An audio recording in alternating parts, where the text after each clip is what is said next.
I knew what was going to come up 13 years and 6 months later. I was working on it.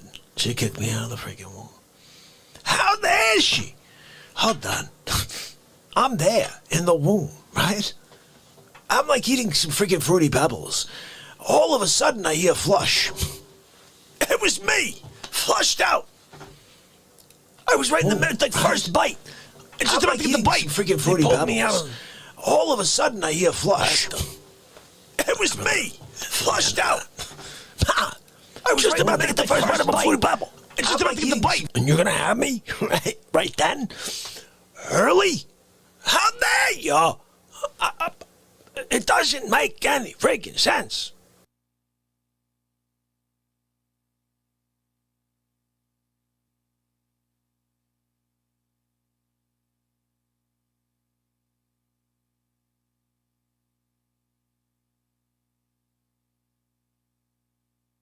That's my old bill, $972. My new one, $28 a month. A freaking keyboard. I'm in your womb, right? I'm getting nurtured. Oh, I'm growing. I just ordered an espresso and a biscotti. I'm there. I'm waiting for it. And you're gonna give me the old cyclone effect birthing technique? Mid espresso and biscotti order? How dare you, Ma? How dare you? Hold on a minute. I got one question for you. So I'm in the womb, right? I was there. I'm working on the garden. Just laid down the seeds. They're gonna have some really great plants popping out of some fruit. You're gonna have me right then? Right after I planted the seeds in there? I know what you did. You wanted them fruit. You wanted those vegetables for yourself. I know what you did. How dare you? I still tell you about it, Ma. This is a personal message to you. Don't ever forget, because I don't. You could have let me stay in there the extra day and a quarter that I was supposed to be in there. And you decided to birth me earlier than I should have been birthed. I want the Fruity Pebbles back. Yeah. I want that final move in chess. I gotta win that game. Okay? I want my freaking vegetables and fruit. I know you got them. I know you got them. Hold on, man. I was just about to bowl. It was my turn. My friend just got a spare. I was about to hit the ball to throw it. You're gonna birth me? You're gonna drop me out of the birth canal into existence instead of letting me hit my 300 game? I had strikes in a row. I just need one more strike and we got a 300. You can't have the foresight to know that your baby boy in your womb is about to bowl a 300? He's been throwing freaking strikes all night. Bombs, rocking them. You know it. You were dropping bass every time. Pitched 12 in a row. And you just decide to have me right when the arm was back. I came in like this. I could see the 300. I could feel the 300. I came back as I go like this. Birthed. How dare you, Ma? How dare you? Hold on a minute. I was studying for my driver's test. In your womb. You decide to birth me early? Do you know what kind of damage you did to my manual shifting techniques? I was mid-dialogue on how to put the foot down on the clutch. And you were going to birth me. I needed to know that final wording.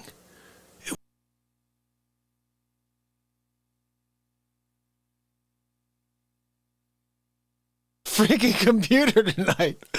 Holy cow.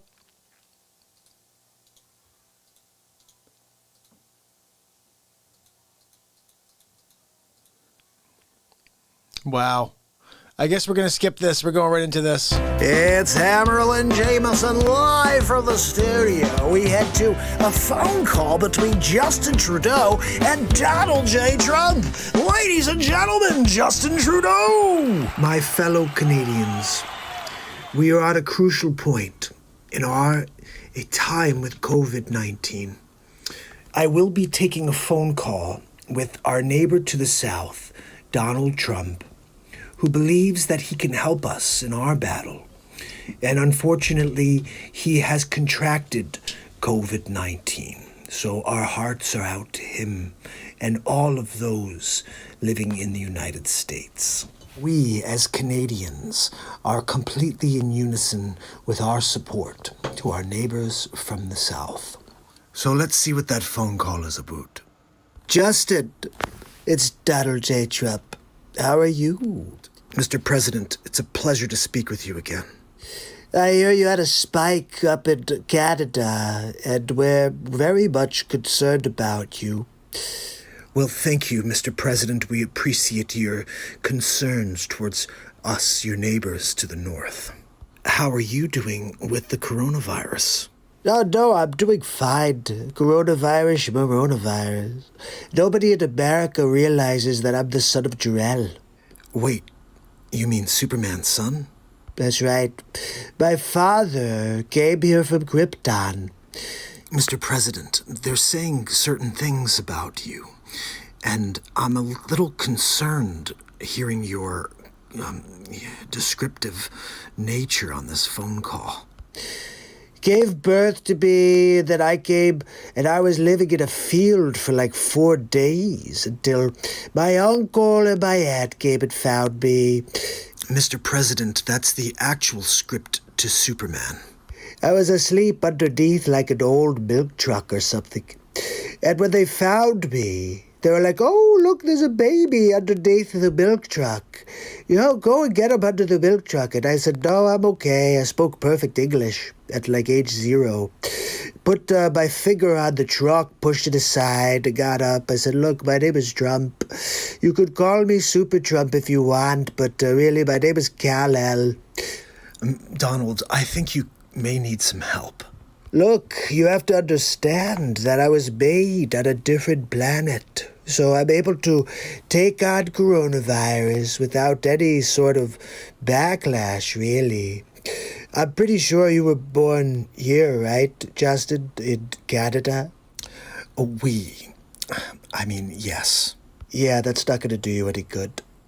Look, Justin, I just wanted you to know that we've got your back. All you gotta do is reach out, let the Trumper know, and I'll send you any supplies you need. You need any ventilators? You need any PPE? I'll check with the health ministry to see if we need anything. Look, just don't ask Andrew Cuomo for anything, because he's going to, kill people in a nursing home. And look, I'm gonna see, let's get him on the line real quick. Hey, Cuomo, how do you think we should handle Canada? Hey, Donald, how you doing? I got your question sent over to me by my assistant. You know, I would probably consider sending some of those people to the nursing homes. I mean, look, it didn't work for us, okay? But if they put them out there, there's like a 50-50 chance that maybe they'll get some right, you know? Like, some of them will die. Corbo, we're not going to do that. See, I told you, Justin, it's just a waste of time. Look, this has been really a great conversation, Justin. But I do have to get going. I'm going to see Melania on Saturday Night Live. We're going to watch The Real Talk Show. The Real Talk Show? I'm not really sure if you watch The Real Talk Show, but you should tune in. I'll have to check out what that's about. Yeah, stop by. Melania and I will be in the chat all night. Anyway, appreciate you, Justin. Mr. President, stay well and stay.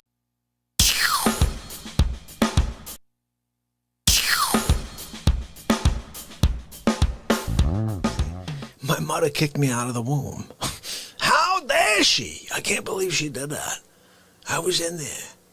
I was taking notes for a geometry test when I'd be 13. I knew what was going to come up 13 years and 6 months later. was working on it. She kicked me out of the freaking womb. How dare she? Hold on. I'm there in the womb, right? I'm like eating some freaking Fruity Pebbles. All of a sudden, I hear flush. It was me, flushed out. I was right in the middle, like first bite. I was just about to get the bite. They pulled me out of. I never let it hear the end of that. Just about to get the first bite of a Fruity Pebble. And you're gonna have me right then? Early? How dare you? It doesn't make any freaking sense. Hold on, no. Let me ask you a question. So, I'm in your womb, right? I was playing chess. I was one move away from checkmate. And you kicked me out of the womb? How dare you? Hold on a minute as I hit the freaking keyboard. I'm in your womb, right?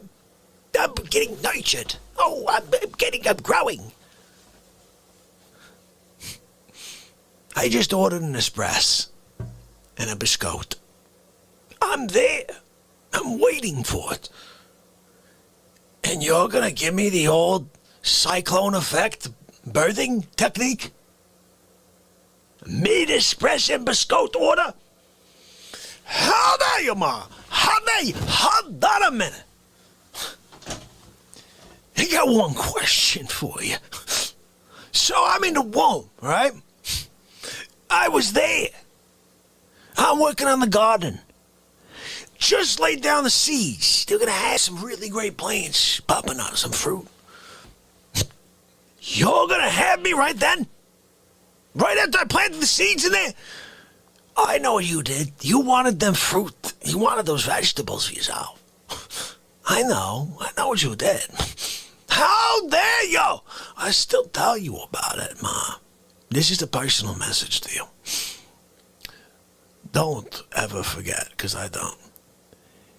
You could have let me stay in there the extra day and a quarter that I was supposed to be in there. And you decided to birth me earlier than I should have been birthed. I want the Fruity Pebbles back. Yeah. I want that final move in chess. I gotta win that game. Okay? I want my freaking vegetables and fruit. I know you got them.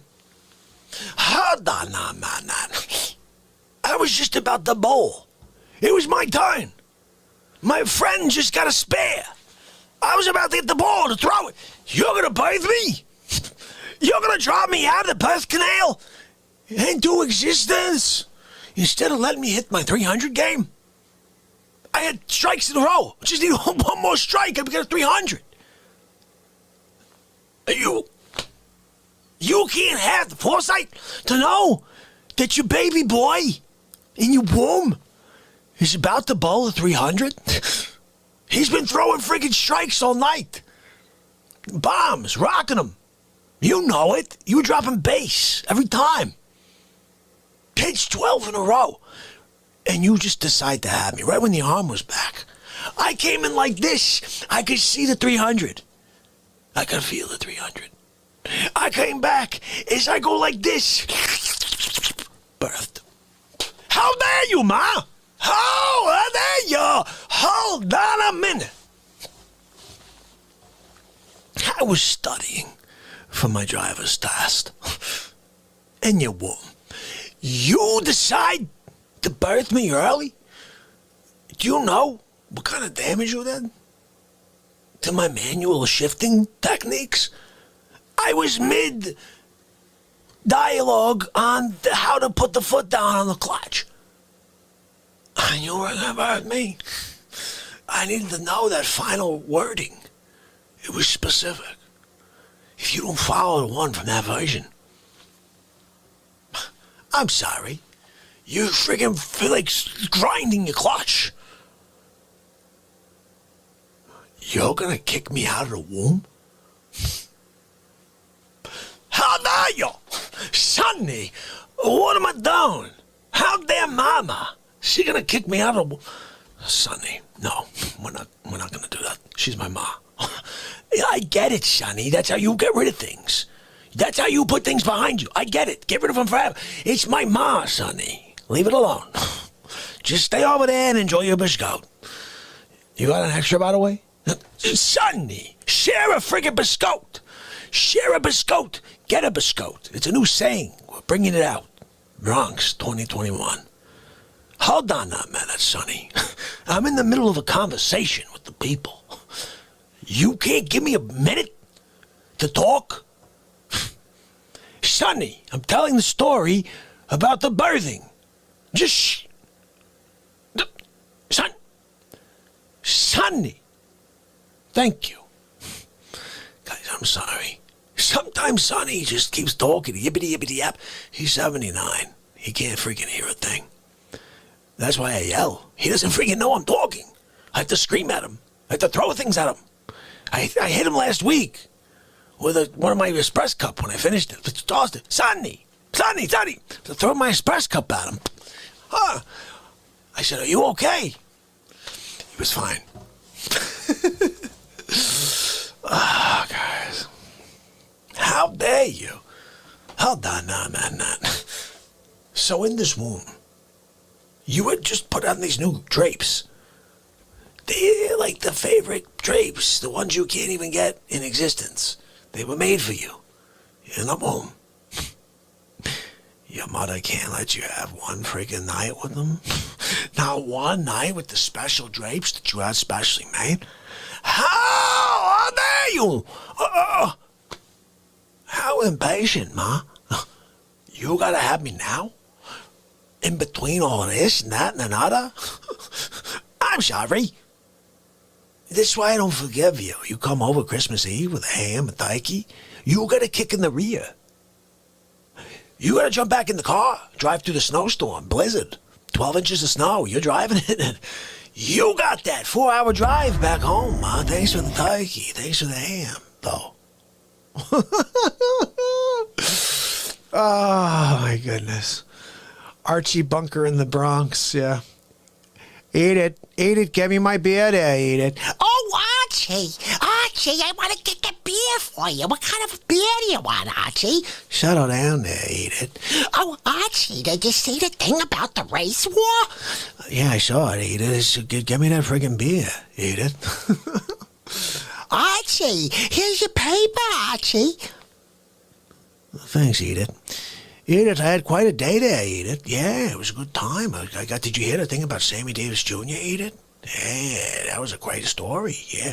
Oh, Archie, Guys, I want to quickly play you this because no one saw it yesterday. 46 views, I think, and this is pretty ridiculous about to see this. This thing is really loud, I'm sorry. It's just too loud, I can't... I can give you the link, too, because it's really Fan. funny. It's a heater. It's freaking cold in this basement. You'd think by now I'd graduate to a freaking real studio with heat. No. I'm in a basement with a freaking heater pointed at my fotch. How dare you, heater? Vornado. How dare you, Vornado? You gonna spray your heat in my fotch? When I'm trying to do a show, you're gonna disrespect me like that? How dare you, Vornado? I can't figure how Vornado can do such a thing. Let me talk to the manufacturer. Hold on now, man. Yeah. Who am I speaking with? Oh! Hi, Carlos. Yeah, this is Dick Facce. Yeah, that Dick Facce. I appreciate you're a big fan. Listen, I'm here right now, okay? We're trying to figure out what the frig is wrong with your product. It's so stupid loud, right? It's spraying the heat right in my fotch. I'm unplugging you. What is the deal? You can't give me a whisper silent version? You can't give me one that bakes the entire basement and I don't feel a friggin' thing? How dare you? Hold on a minute, Carlos. I'm sorry. I know you're a fan. I didn't mean to jump on you, but how dare you? How dare you represent the product who's gonna blow their Vornado all over my fotch? What is it supposed to stand for? Tornado? Oh. Well, why didn't you put it on the box? X like tornado. You can't tell. Sonny, why didn't you tell me about the Vornado tank? How dare you, Sonny? Carlos, give me a minute. I'm sorry. Just give me a second. I'm talking to Sonny. You know Sonny, right? You watch the show. How dare you, Carlos? Talking to Sonny. Give me a minute. Sonny, I'm talking to Carlos. Give me a minute. Carlos, look. I'm here. What are you going to do? What are you going to do about this? I'm trying to, do a show, right? It's 6 degrees below zero in this friggin' basement. But when I turn on your Vornado, it shoots my head off. My face and head move at another 1 degree trajectory. Because of your Vornado. It's too powerful. You can't give me the whisper silent version, Carlos. But, Sonny, hold on. I'm on with Carlos. Carlos is helping me. He's with the Vornados. He works for Vornado. Sonny, give me a minute. Carlos, I gotta turn my back on Sonny. He's rude. Let me ask you a question. Because you're there. You're at the freaking Vornados, right? When are you coming out with a whisper version? You're not coming. You can't come out with a Vornado? It's a whisper version? Vornado, what are you doing to me? How dare you? Wait, hold on now, man. I can't give you an ID like Vornado, and you take it from the Facce? I'm calling my attorney. We're gonna trademark. How dare you? Hold on now, man. Carlos, you're gonna take my Vornado? Sonny, he's a thief. Carlos, he's trying to steal my friggin' idea. Vornado, whisper quiet, bake the basement. I know. Get me espresso. 2 biscotti. Sonny, you got me too. Carlos, sometimes Sonny, he doesn't share the biscotti. I'm trying to get a deal. I got a deal with the Senate. They're gonna send me an extra case. They're gonna send it out the back door to the factory. I'm gonna have biscotti for the rest of my days. How dare you? Carlos, don't cut me off when I'm talking to you. Hold on a minute. I'm trying to tell you something. You're not such good when it comes to customer service. You need to pay attention. Facce has a thing to say. Okay, hold on, man. Vornado. Patent pending. I already got it done while we're on the freaking phone. Yeah, that's right. They're attached. My attorney was watching. He told me, gave me the little text. He said, Facce, it's done. We already got the freaking trademark. Patented. Patent pending. How dare you? How dare you? How dare you, Carlos? Hold on. Carlos! Sonny! He hung up on me, son. He's gonna steal my Vornado idea. Get the attorney on the phone. How dare you, Sonny? Give him a scone, freaking espresso. I need to dip it. He's gonna steal my Vornados. How dare he? Oh, guys, Happy New Year. That was a very special How Dare You guy for Happy New Year. Whew.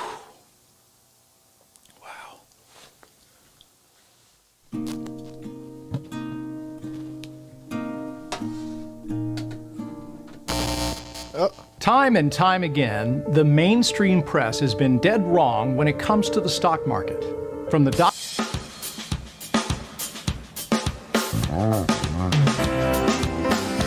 Of course.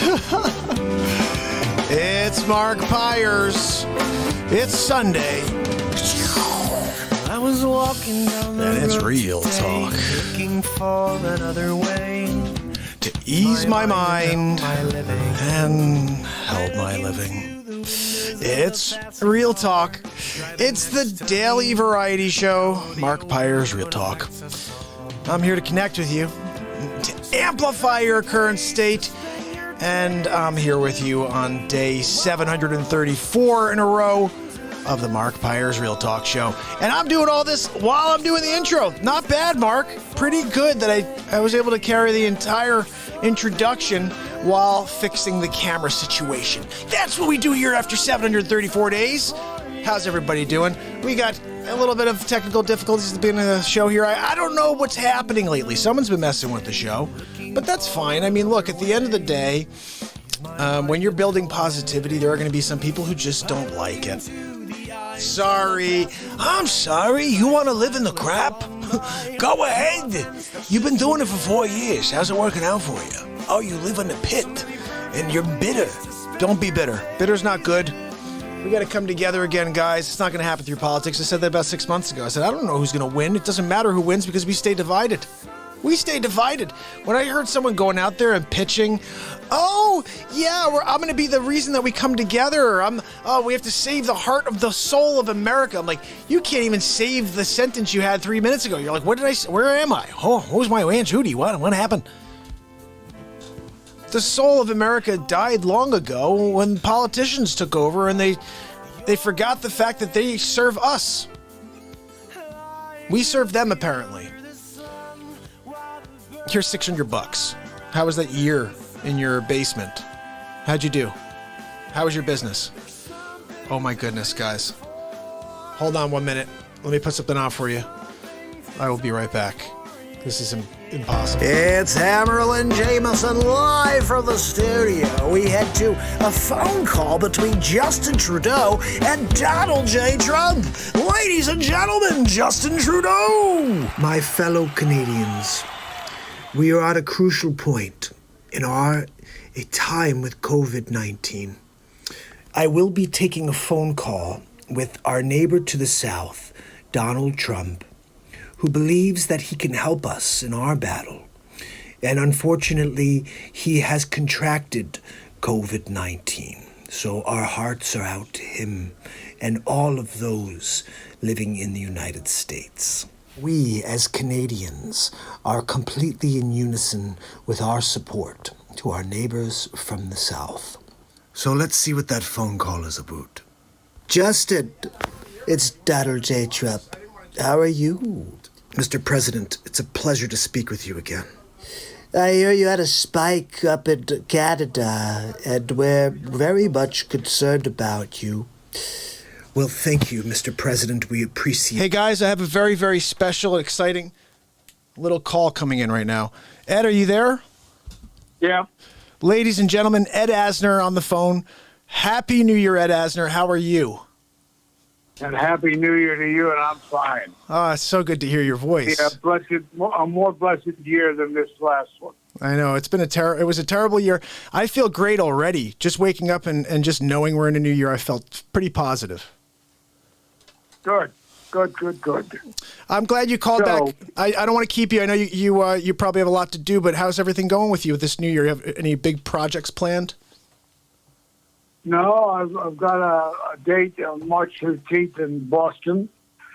I'm going to perform our show there. And then I'm sure that as the year advances, we'll get more and more as we go along. That's amazing.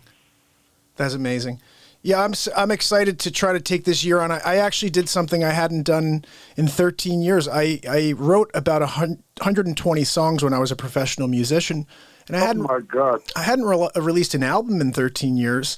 I just released my first album in 13 years on January 1st, and now I'm going to put a new album out every single month. It's my new thing I'm going to do. Oh, yeah. It could be prolific, isn't it? Well, I don't think anybody's ever done that before, but I have so much content. Besides doing the daily show, I figure if I do a show every day for the rest of my life, I put a new album out every month for the rest of my life, somebody will eventually find me, right, Ed? Somebody will finally say, he's talented.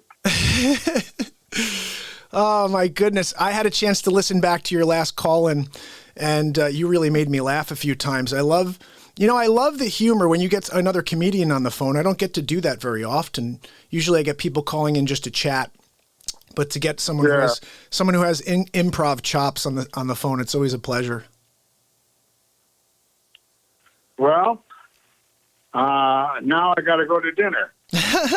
Well, listen, enjoy your dinner. Thank you so much for calling in, Ed. And if you don't mind, I'll call you maybe early next week just to touch base. And I just wanted to chat with you a little and see if you had maybe any ideas for me, especially because you know how motivated I am to try to entertain this world. Maybe you have some ideas on how I can do it. Back at you. I appreciate it. All right, my friend, have a great night and Happy New Year to you. Thank you, baby. Thank you. All right, take care. Same to you and your fans. Thank you, Ed. Take care. Have a great night. Enjoy your dinner. Thank you. All right, bye-bye. Ed Asner!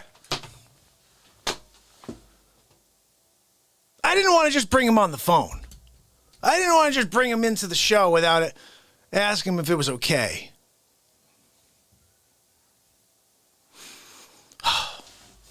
That's how you start a real talk show. Woo! Holy cow, that was so cool. Ed Asner calls right at the top. Oh man, all right. I'm feeling I'm gonna play a song now. I gotta play a song here because Ed Asner just called in the show. That was pretty cool. That was a pretty cool way to start the real talk show. All right. Can you stop making that noise? Okay. So a request came in. A little while back to play a Neil Diamond song and to do a Neil Diamond impression.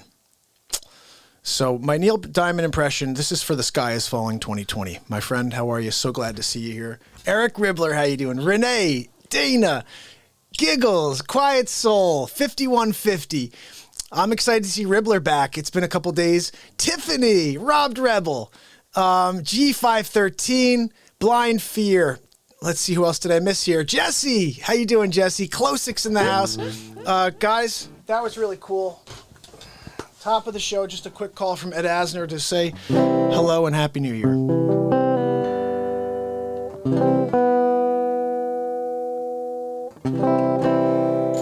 All right, so let's play this song here. I know one song by the song everybody knows by Neil Diamond. And of course, this is like top of the show. I should have warmed up a little bit or done something. Guys, you come down, real talk. Sunday night, real talk. I was like, we're gonna do call-ins tonight. The first call-in was from Ed Asner. How do we go up from there? Who knows The Rock? Who knows somebody else of that caliber? Because to go up from Ed Asner's tough. I'm just saying, you're gonna have to figure it out. Ed Asner called in just now. Cool stuff. He was awesome and Up, by the way. And Elf, probably the best Santa ever. I'm just saying. All right, this is called Sweet Caroline. Oh, look, winning big league. Ed Asner called that you were blocked also in the same 13 seconds because you played Sweet Caroline. Well, you know what? Sometimes when The Sky is Falling 2020 asks for a song, you got to give it to him. And if Ed Asner calls in and you get a blockaroo, these things happen in tandem. And you got to roll with the punches. Because The Sky is Falling 2020 asked for something. We're making it happen.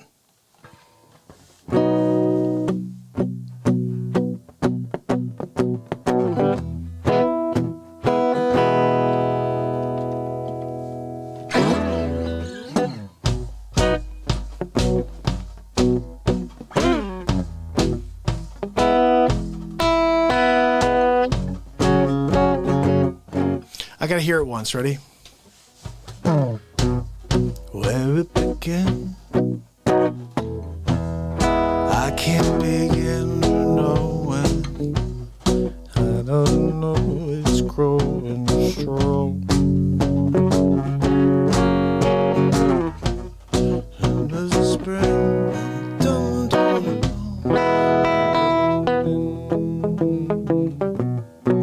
dun, dun, dun, dun, dun, dun.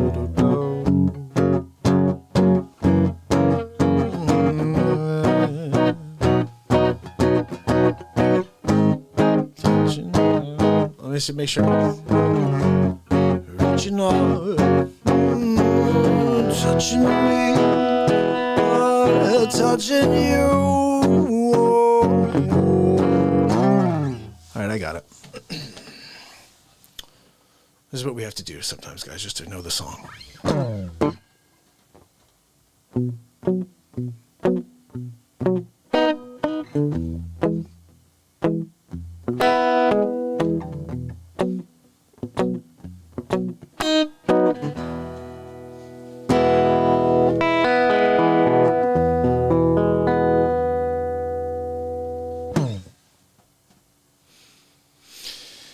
Is there a top on the 1968, Sweet Caroline, Neil Diamond, redone in 2020 by Mark Pires Real Talk, and I'm Casey Kasem.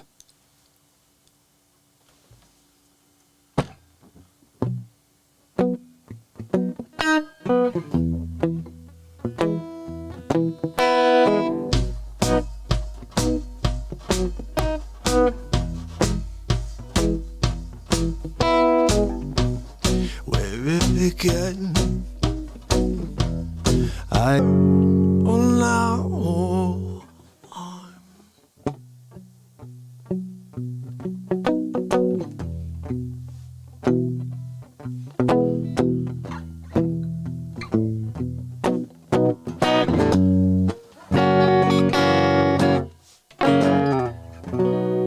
Sweet Caroline,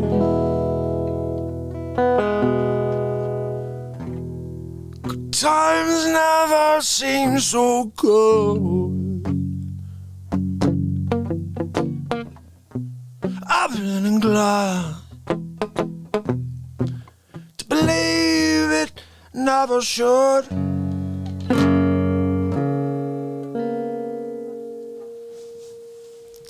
I don't know. That's what I could do for it. Thank you, Sky's Fallen. Did my best. This is Sweet Caroline. Very sweet, like candy. Sweet like candy.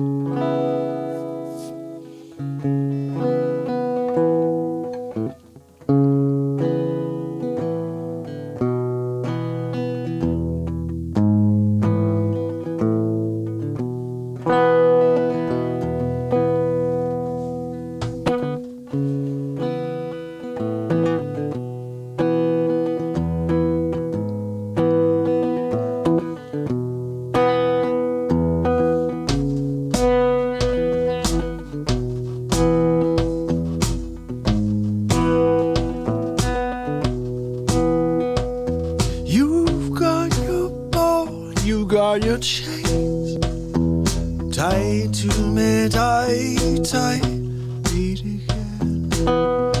Who's got the glows in you, my friend? Deep in your heart, darling, beat again.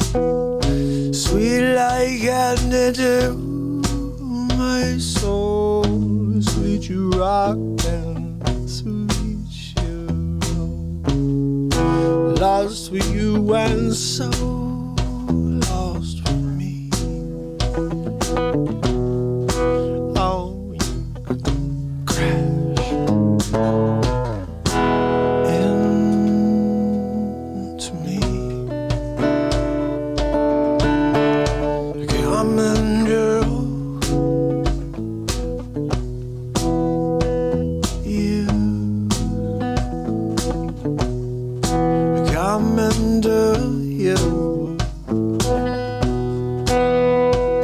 In a boy's dream. Into not your hips, so sure I know. Blowing up, so up. So, no, I don't know the words to the song anyway. Yeah, but I'm going to crash into me. Coming to you. You know, it reminds me.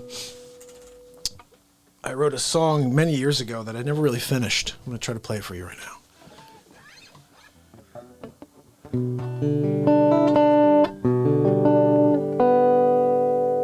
That girl used to have really long hair, quiet soul. Sometimes I do.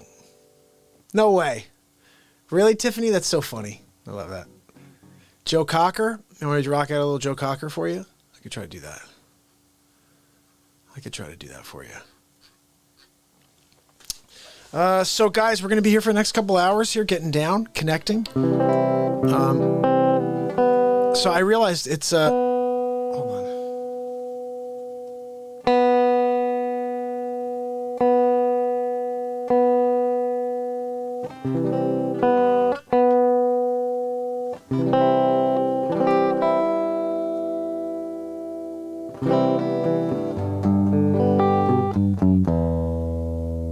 Let's just do one good tuning.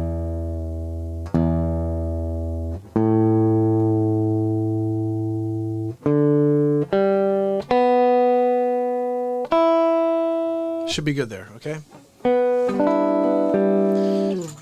So here's the thing when it comes to playing songs. We roll with the moment, you know what I mean? Like I'll just get into something, and for some reason that got me thinking about, I don't know why I went to Crash. Maybe I was thinking, maybe I was reading a little of your energy, a little bit, who knows? I haven't thought about that song in a while. I mean, we played it a couple weeks ago, maybe a month or so ago.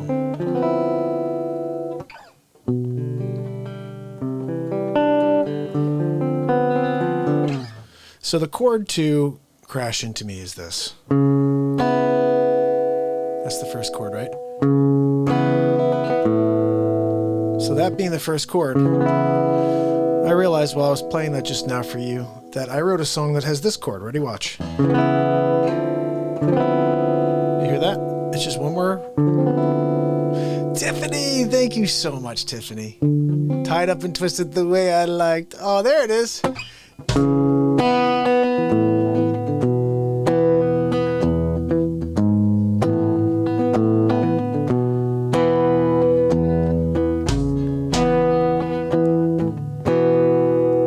So the song is beautiful. So I wrote a song that's got equally some cool qualities. Definitely not a Crash Into You vibe, but it has that chord. Just one more fret down. So check it out. It's called For You.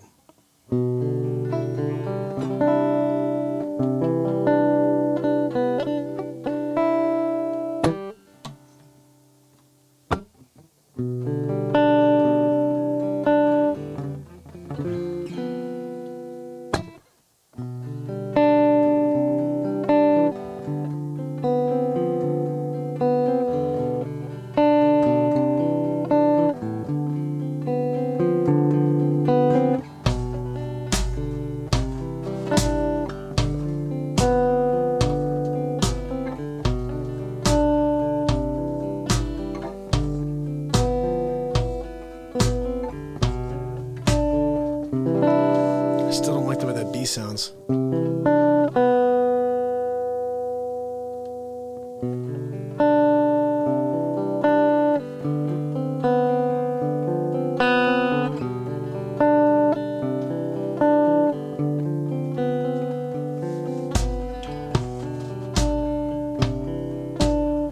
Seems like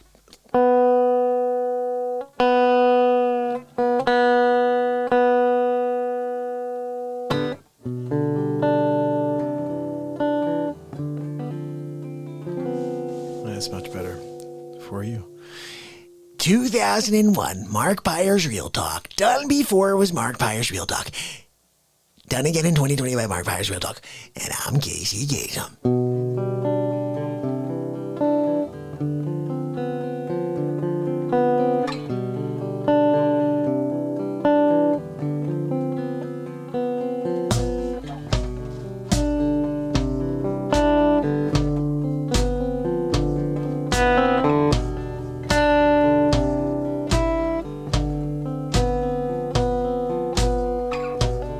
for you, I would try.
anything for you. I would. I'd do anything to get you by my side. I know my heart. I've seen you waiting inside my head. I want love with you, anything for you. No, anything for you.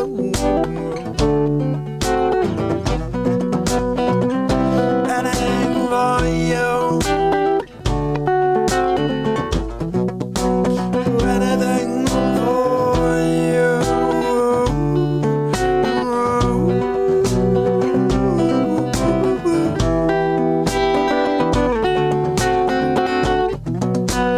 Anything for you. Anything for you.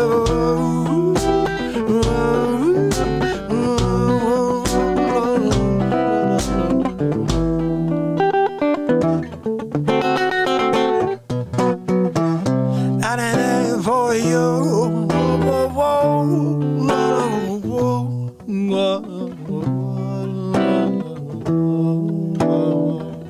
you.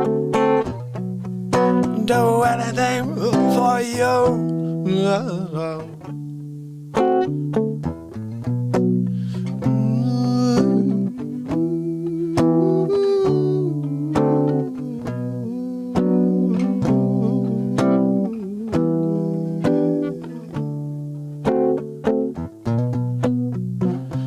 Anything for you.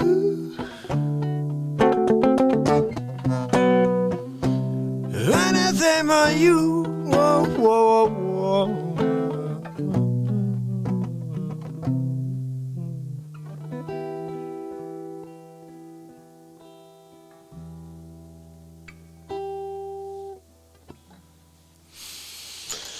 It's just a ramble there, honestly.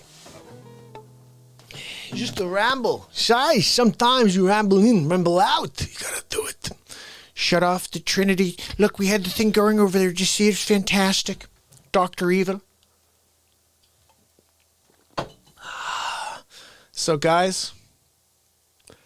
Oh, I know. How cool was that, guys? That Ed Asner called in at the beginning of the show. And like I said, I told Ed, I'm like, look, I didn't want to just be like, hey, Ed, we're on the air. So I was like, hey, do you mind if I bring you on the air? And he was like, yeah, totally. Like, I got a couple seconds before my dinner. I'm like, well, we're bringing you on. I should put that into the, we should put that into the note here. I'm going to go into the actual description of the video. We might as well, right? It should say what's really going down in the hood. Because I never do that. I never adjust for it to say what the heck is really going on. Do you know what I think? How dare you? Hold on now, man. I can't figure you. Oh, let's see. I'm just gonna put in here. Ed Asner calls in. Crazy, right? Let's just take laughs out. We know there are laughs on this freaking show. Okay? We know it. That's not me toting. That's me moving around my beach seat. Deal with it. Deal with it. How dare you? Hold on now, man. You guys know what's going on, right? We're getting down. Oh, you gotta be kidding me. Yeah, I'm gonna leave. I'm not saving that. Nah. Wait a second. That's you. I see you. I know what you're doing. We're taking out something here. We gotta put it here. Ed Asner called in. Sunday Night Stories. Ed, I'm gonna say Ed Asner called. Ed Asner calls. Ed. Oh, gosh almighty. Ed Asner calls into the show. At the top.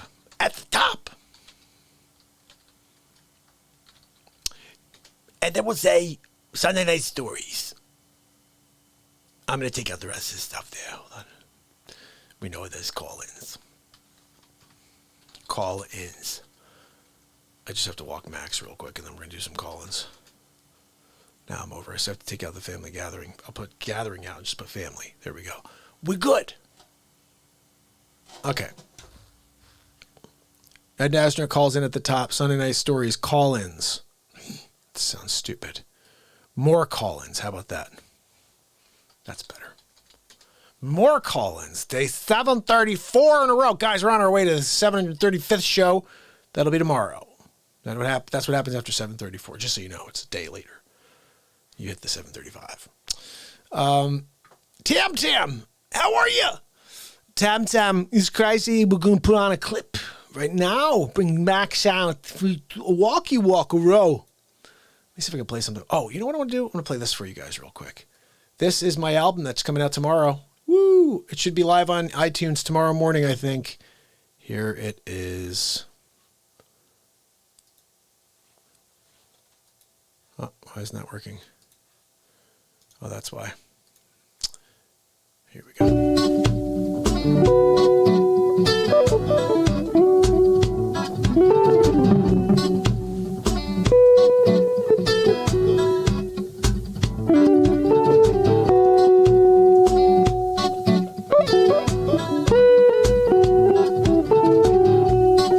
You can sign up for it at this link.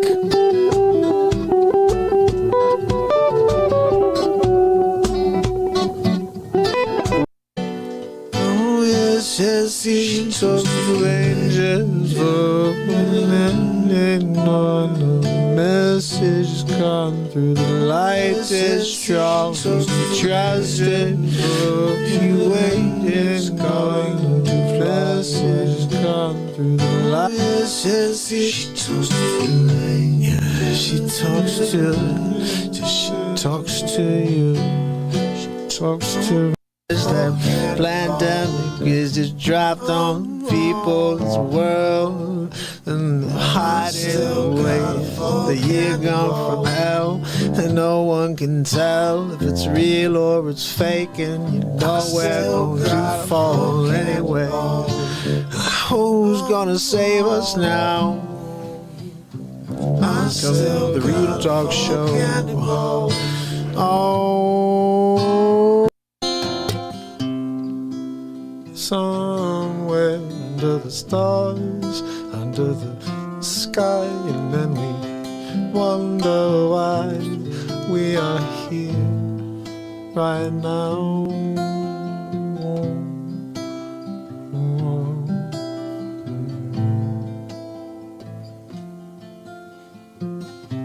The hatred, it's unbearable.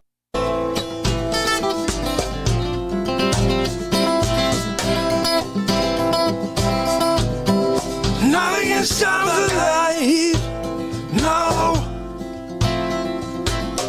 it's blinding. Nothing can stop the light, no.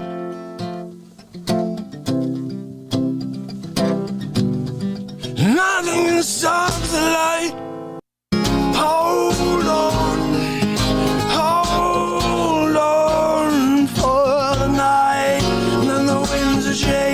You're cooling, rearranging everything, but you know that all the winds are blowing. Your life is changing. Everything you know is all gone. Well, all you gotta do, kid, is sign right here. What am I signing? Do you really care? I'm gonna teach you how to play like this. Yeah, no, I'll sign. Where do you want me to sign? Just right here. Where's the pen? Oh, sorry, that's the last point. Let me prick your finger real quick with this dagger. Just don't stagger. Take a second. Think about it. Read the to grow, no matter how much they try to keep me down, how much they try to keep this positivity down. We're going to sound the horns, yeah. We're gonna rise, we're gonna show them there's nothing like the light, nothing like the fight behind the love we've got. It's all we've got. We've got to go, we've got to fight, we've got to stand up together.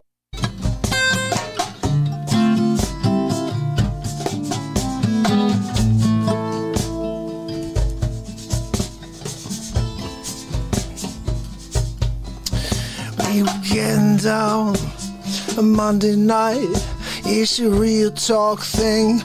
Every single day I breathe.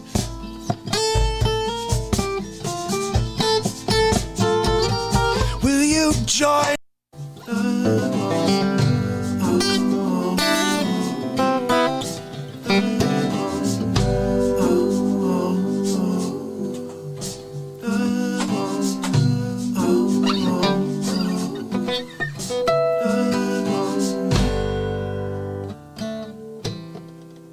The real dog family, yeah.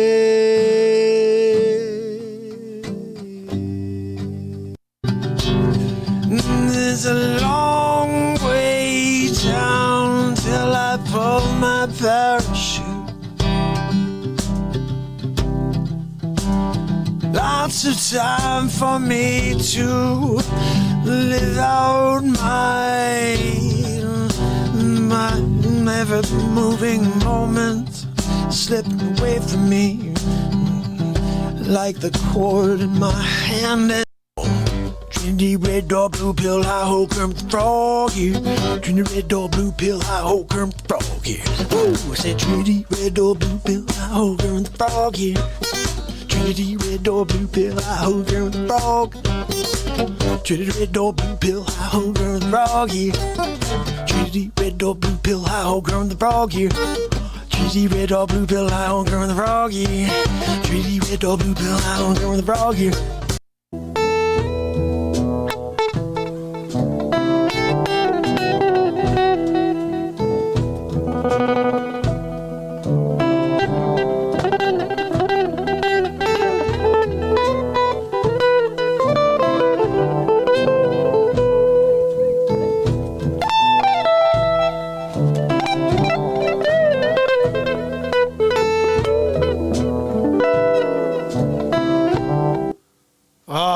That's some fire right there, guys. I cannot wait to release this album. It's already released.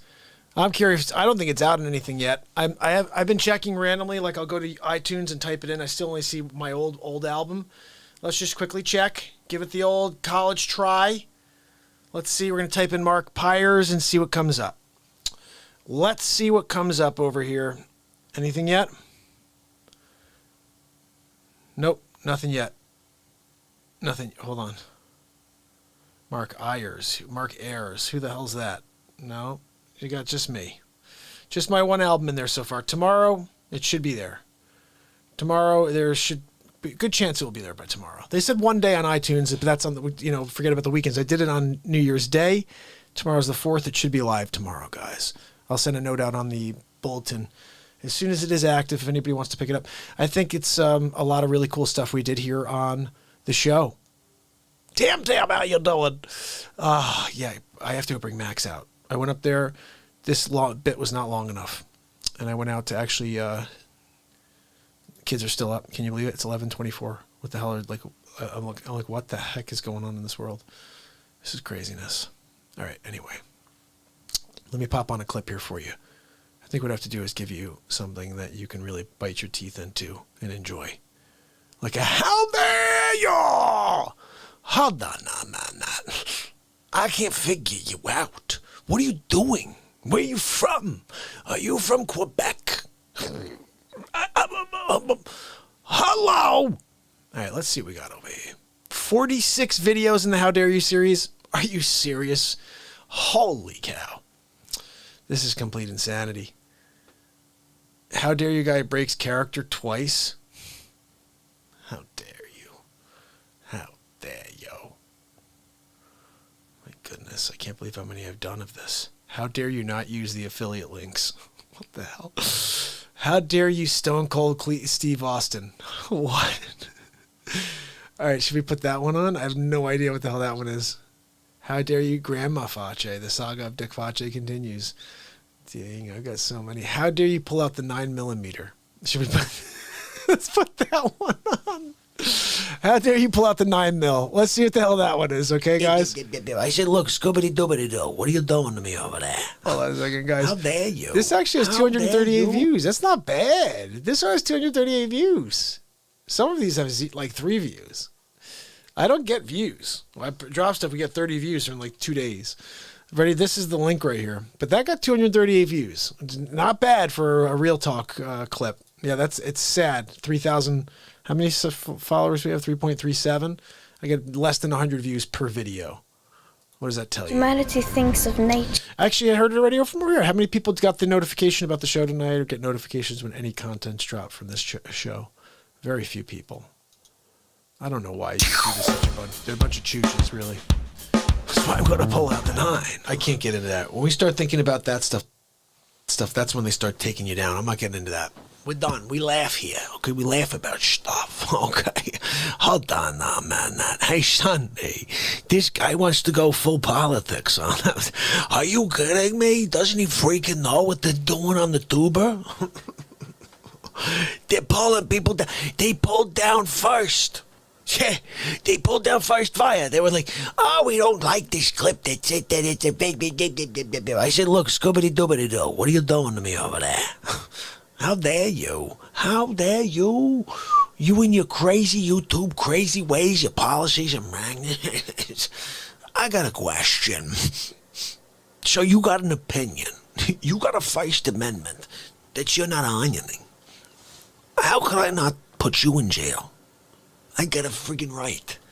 Oh, I got a 327 9/6er. Excuse me. You're gonna go to jail with an elbow in the fotch. You can't touch my First Amendments. How dare you touch my First Amendment right? I'm going to take out that piece of paper and give you a paper cut. That's right. I might get the Second Amendment rights. And just take it out, just clock the thing. And be like, what? What are you going to do? Huh? I got myself a Glock. You kidding me? You kidding me? Hold on now, man. I'm in the Bronx. You don't think I'm gonna bring a Glock? You don't think I gotta block my back? I just be like, what's up? I got my splash. I got my biscotte. That's why I could dip the biscotte. I dropped the biscotte. Grabbed the 9. Nobody's messing with a guy who's got an splash that's kind of lightly holding a biscotte while he's got a 9mm in his hand, and he's going, how dare you? They're not going near that guy. They're going to leave. Sunday, remember that guy who came by? As soon as I pulled out the 9, he paid his pay. Yeah, you remember that guy? He left a trail. That's right. It was like they were picking up the freaking seeds on the way to the prize. Terrible things. Oh, look, they're going to follow the line. They're going to go to the other side of the rainbow where there's a pot of gold. No, it's a piss trail. I'm sorry. I didn't mean to be so graphic. It's just the truth. This guy came over. I pulled out the 99.6. It was the end of the story. I got nothing else to say. They came by asking questions. I got a popo come by. Hey, Facce, did you pull out a 9? Did you pull out your 9 on this guy over there, Facce? How dare you, Officer Peterson? How dare you?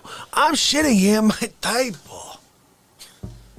I got my spratters, got my biscotte. I'm doing a dipperoo over here.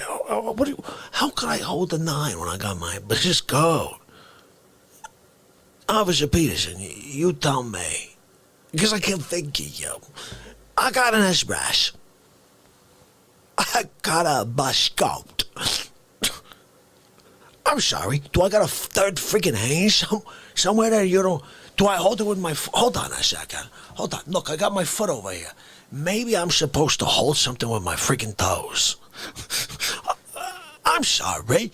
Officer Peterson, I'm offended. First of all, you come over here with the accusations. You don't pay respect. I got a biscotte here. I could find a place for it. Express? Probably the most likely scenario goes in the express. I'm just saying. How you gonna handle this? Huh? You come over. Hold on. Let's do a Mad Libs. Let's do a Mad Libs on this one, okay? You come over to see Facce. What's next? And you say,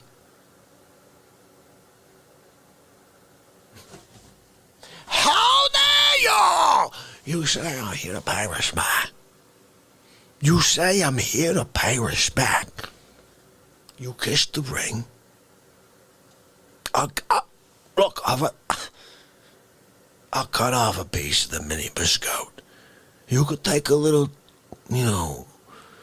let's call it 3/8 of that thing. We'll cut it. 3/8. I'm cutting it right there. Slice it off. Chow it down. You want me to dip it in my Sprite? You want me to dip it in my Sprite? How dare you, Officer Peterson? I can't believe you. It's Sunday. How dare Officer Peterson make a demand like dipping his mini quarter 3/8 of an espresso, mini espresso, a mini biscotti, I'm sorry, into my espresso. How dare this guy? Where did you go to police academy? Did you go with Steve Gutenberg and Ed Too Tall Harris? Oh, Ed Too Tall Harris. Is that right? No, Ed Too Tall Jones. What an idiot. Michael Winslow? Hold on now, man. What'd you do? Go to the police academy with Michael Winslow? He's making the freaking silly noises? He came inside the freaking tape. What the hell was that? An elevator moving up and down? What the hell was that thing? Was that a computer making freaking calculations in real time? Oh my goodness, Michael Winslow, he's a freaking genius. Really is. I can't believe that guy didn't do more. I wonder what Michael Winslow's doing these days. Anybody know? Who wants to do a Google search real quick for Michael Winslow? We're at 4 hours and 22 minutes, by the way. I'm out of my freaking mind. I was at 4 hours. I'm like, oh, we're done. Fast. I actually just had it happen the other day when I was walking into Starbucks. Some guy came up and goes, "How do you have such a good body?" And instead of sitting there for 30 minutes and talking to him about the 3 body types, I sent him to my free body type quiz that tells you the 3 most important things to do to get in shape fast for whatever your body type is. All you have to do to lose weight and have the perfect body is to eat less. How many times have you heard that tired old lie? Want to lose weight? Go on an extremely low-calorie diet. Simple, right? Wrong. Losing weight does not mean always being hungry. Losing weight does not mean salads 3 times a day. This shoot's got the most out of this freaking commercial. Oh, I don't. Are you kidding me? Okay, hold on a minute, mate. My name is Antonio Montana. Okay? My father, he killed my father, prepared to die. Oh my goodness. You have me stir your coffee but not cook your bread. How dare you? Hold on now, man. You cooking omelets, right? You're the omelet chef at the local freaking like Hilton. It's Easter Sunday. You're the head omelet guy. We're proud of you. Omelet master. You got a guy shows up. He's particular. You make me this omelet, you throw an extra thing, you got an extra that, and an onion, and I'll give you this cool 100 on top. A tip, $100, right? You toss the freaking eggs into the omelet skillet. You're flipping it. You're doing a little skipperoo. You toss in the onions. You got yourself the chives. You got yourself the... You grab the freaking phone. It's Facce. I'm in the Bronx. How dare you? You can't leave the omelet on the skillet? Burn the crap out of it? Just walk out of the room? Get inside a taxi? Get an Uber? Whatever. That's on you. That's on you. You know that, right?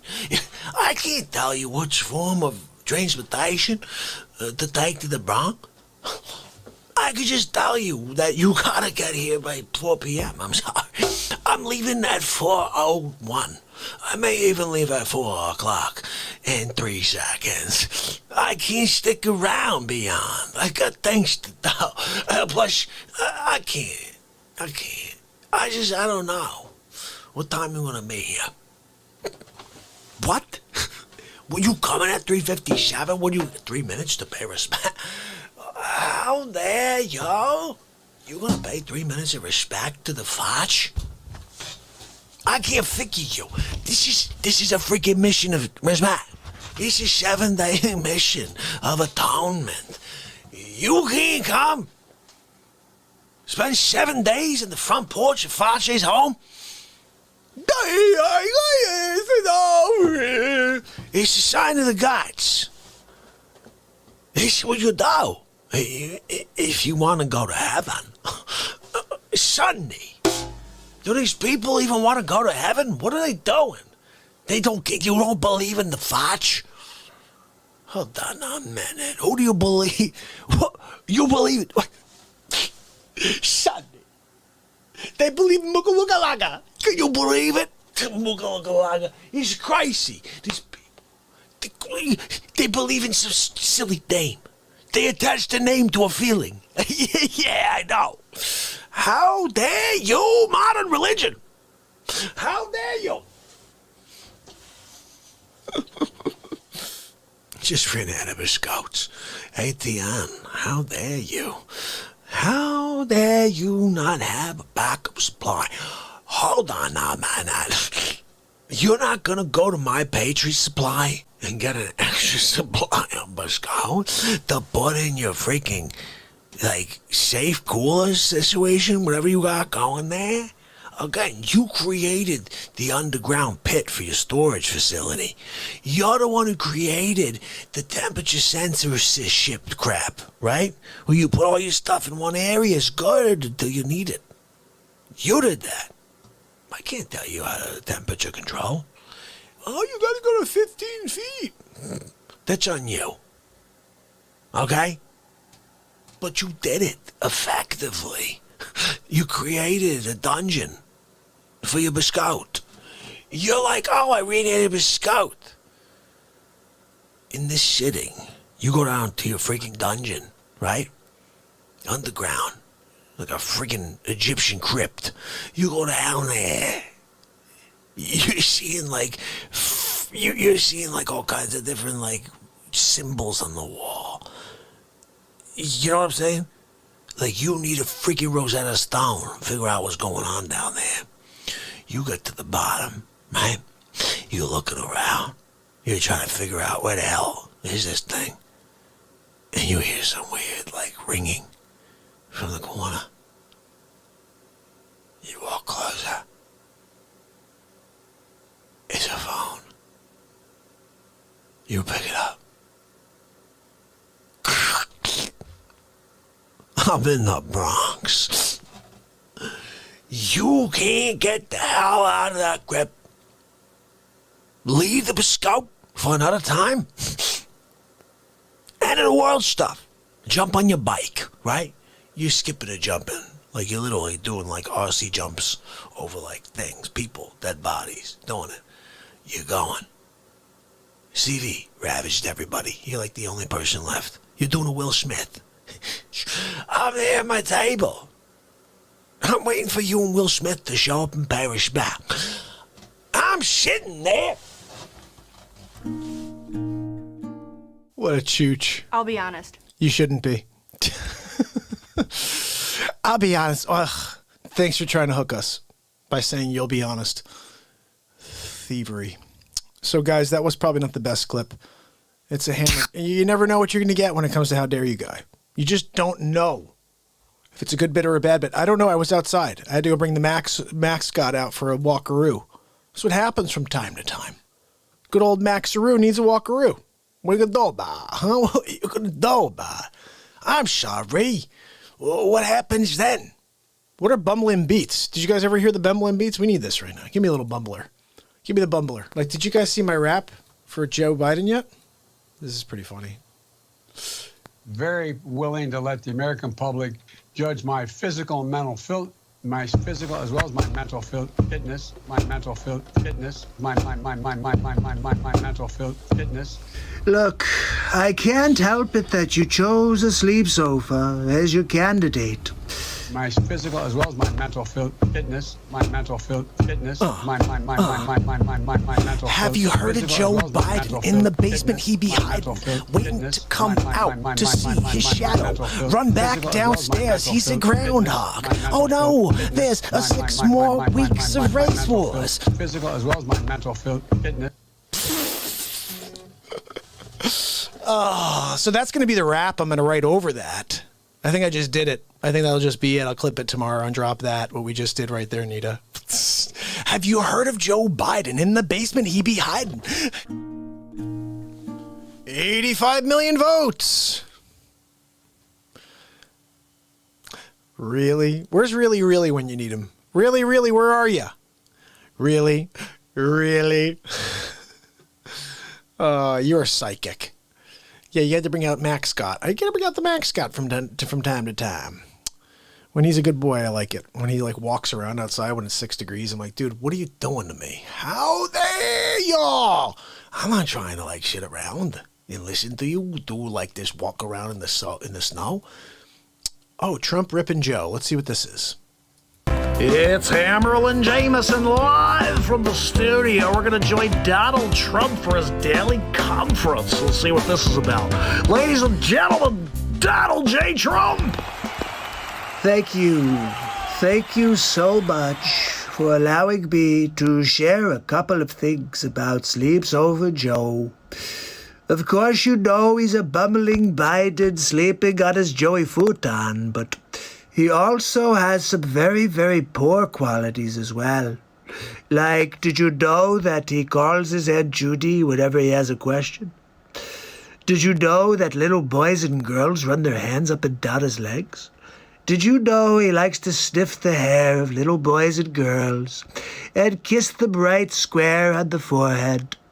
And he whispers weird stuff in their ears, too. I can't figure it out, but everybody seems to want him to be president. Of course, he doesn't realize what he's doing, and he forgot his name this morning. Look, all I can tell you is that Sleep's over. He's a friggin' mess, people. I mean, seriously, that's your candidate? You know I'm going to murder him in the square, right? We're going to have a boxing match in the square. I'm going to use his head like a bobblehead Joe. Look, we're going to have a bumbling Biden bobblehead contest, okay? I'm going to see how many times I can pop him in the head before he remembers his name. But I gotta go. I'll see you tomorrow on the next Real Talk, I guess, because I don't have a show anymore. Anyway, we're still winning Big League. Not against the Fluhan, but we're winning Big League against President She-Hole, Nancy Pelosi, and, of course, Sleeps Over Joe. So, have a nice nap in your Joey futon, Sleepy. I'll see you soon. Oh, my. We always have a bunch of really funny bits from the old Trump files. But so look, it is 11:45 right now. Maybe we should take some call-ins. Who wants to call in today and just chat, say Happy New Year, whatever. Let me see, I'm going to put the backdrop on. I think it was pretty cool that we had Ed Asner call as the first call-in of the night. That was pretty wild stuff. Open this up to all files. Let's see. There we go. Bam. So I'll leave that open for a bit, and we'll see. That may get a little better when people start to arrive from whenever Wages finishes up his show. I'm gonna play something here for you guys that I think we need to see. I'm gonna get hit hard today because I did a lot of stuff that was over the top. Let's pop this on real quick while I get myself set up with something. It's Hammerlin Jamison live from the studio. Is it coming to an end? The movie scripts are starting to come in. Let's find out more from Donald J. Trump. Thank you so much for joining me at the balcony at the White House. I'm so thrilled I got a call today from Marvel. That's right. They want me to be the next Iron Man. I guess they've gotten kind of sick of Robert Downey Jr., who could blame them. Look, I'm happy to take on the role. I've always wanted to be in a Marvel film. And now I'm going to be Iron Man. I can't wait. First Superman, now Iron Man. Who's next, Thor? I could play Thor because I have the looks, really. More like Bruce Wayne. They should probably get the rights to Batman. But we did start discussing perhaps like a new superhero. Like, how about Megatron? I love it. But anyway, look, I just wanted to thank you all for coming out to see me after I demolished the coronavirus. That's right. You shouldn't be scared. Your president is a god. I just took it on face to face, head on, and I won big league. Winning big league always. Anyway, I've got to go. Have a good day. See you tomorrow. The girl have really long hair is hilarious. It'd be like the same type of concept. Or maybe Cloris Leachman. Maybe Cloris Leachman too could be a good one. I'm gonna quickly play something else here. See if I can grab myself a bowl of cereal. What's the choice for tonight? What am I gonna eat for a bowl of cereal? We'll see when I go upstairs. I don't freaking know what I got over there. I'm gonna put something on here that will keep us into the vibe for a bit. Should we put on? I got one for you. This is a very important episode. This is the turning point of the show. This is when I realized I kind of went over the line. And I realized how I wasn't upset about it. Crave? Okay, I'm going to go get the Crave. I got Crave. I wasn't over the line with this one. I don't think so at all. This is truth speaking through comedy. Check this out. It's Hammerlin Jamison live from the studio. We're bringing you episode 10 of the Donald Trump Show. How sour is that Don Lemon? Thank you for joining me on episode 10 of the Donald Trump Show. That's right. Today, we're going to continue our journey, destroying fake news. Today, we're going to look at CNN. Don Lemon. That's right, we call him Con Lemonhead here, but I have an old clip that came across my desk I wanted to share with you guys. So give me your perspectives, okay? Take a look at this. It got some, many on the political right, wondering why the so-called liberal media wasn't talking about other problems in the black community. That's interesting, Lemon. Why? Why would you say? This is 2013, by the way. The outrage that I have is in the lack of really the national attention to what is an epidemic of crime in the black community committed largely by blacks. These are the same stats we're talking about now, and everyone calls us racist for bringing up. Why aren't we talking about it? Good question. Actually, that's not a good question. We've talked about it many times on this show. You have? And on CNN. You see, he could tell he was lying because he took a longer breath. So that's the reason I didn't want to discuss at length crime in the African-American community or how to fix other ills that seem to be plaguing the community in general. But now that the jury has reached its verdict, one that everyone must accept, it's time now for some tough love on the subject. Some tough love from the lemon. Sounds good to me. Someone on another network got the chance to go first because I couldn't go during the week. I'm only here on the weekend, so listen to this. The reason there is so much violence and chaos is the disintegration of the African American family. He's got a point. He does? In fact, he's got more than a point. Wow. Don Lemon agrees with Bill O'Reilly. Who knew that was coming? Drugs, hustling, gangs. Nobody forces them to do that. Again, it is a personal decision. He is right about that, too. But in my estimation, he doesn't go far enough. Oh, Don Lemon's a mathematician now. Yes, I'd like to hear your estimation. Black people, if you really want to fix the problem, here's just 5 things that you should think about doing. Here we go. Con Lemonhead, 2013, 5 ways to fix the black community. Let's hear it. Here's number 5. Pull up your pants. Pants on the ground. Pants on the ground. looking like a fool with your pants on the ground. Number 4 now is the N-word. Oh my. Here we go. I understand poetic license, but consider this. I hosted a special on the N-word, suggesting that black people stop using it, and that entertainers stop deluding yourselves or themselves and others that you're somehow taking the word back. I am curious what people think of that comment. A lot of African Americans took offense to that too. Oh, he answered it. Now number 3, respect where you live. Is this a special message to the people in Chippy, Chaz? What are they calling themselves this week? I think it's a message to Chap. Start small by not dropping trash, littering in your own communities. Imagine if they played this over the loudspeakers in Chap. I've lived in several predominantly white neighborhoods in my life. I rarely, if ever, witness people littering. Here comes a cheap shot at his community. I live in Harlem now. It's an historically black neighborhood. Every single day I see adults and children dropping their trash on the ground when a garbage can is just feet away. Wow, stereotype much? Just being honest here. Interesting. When did you decide to get rid of the honesty policy, LeMan?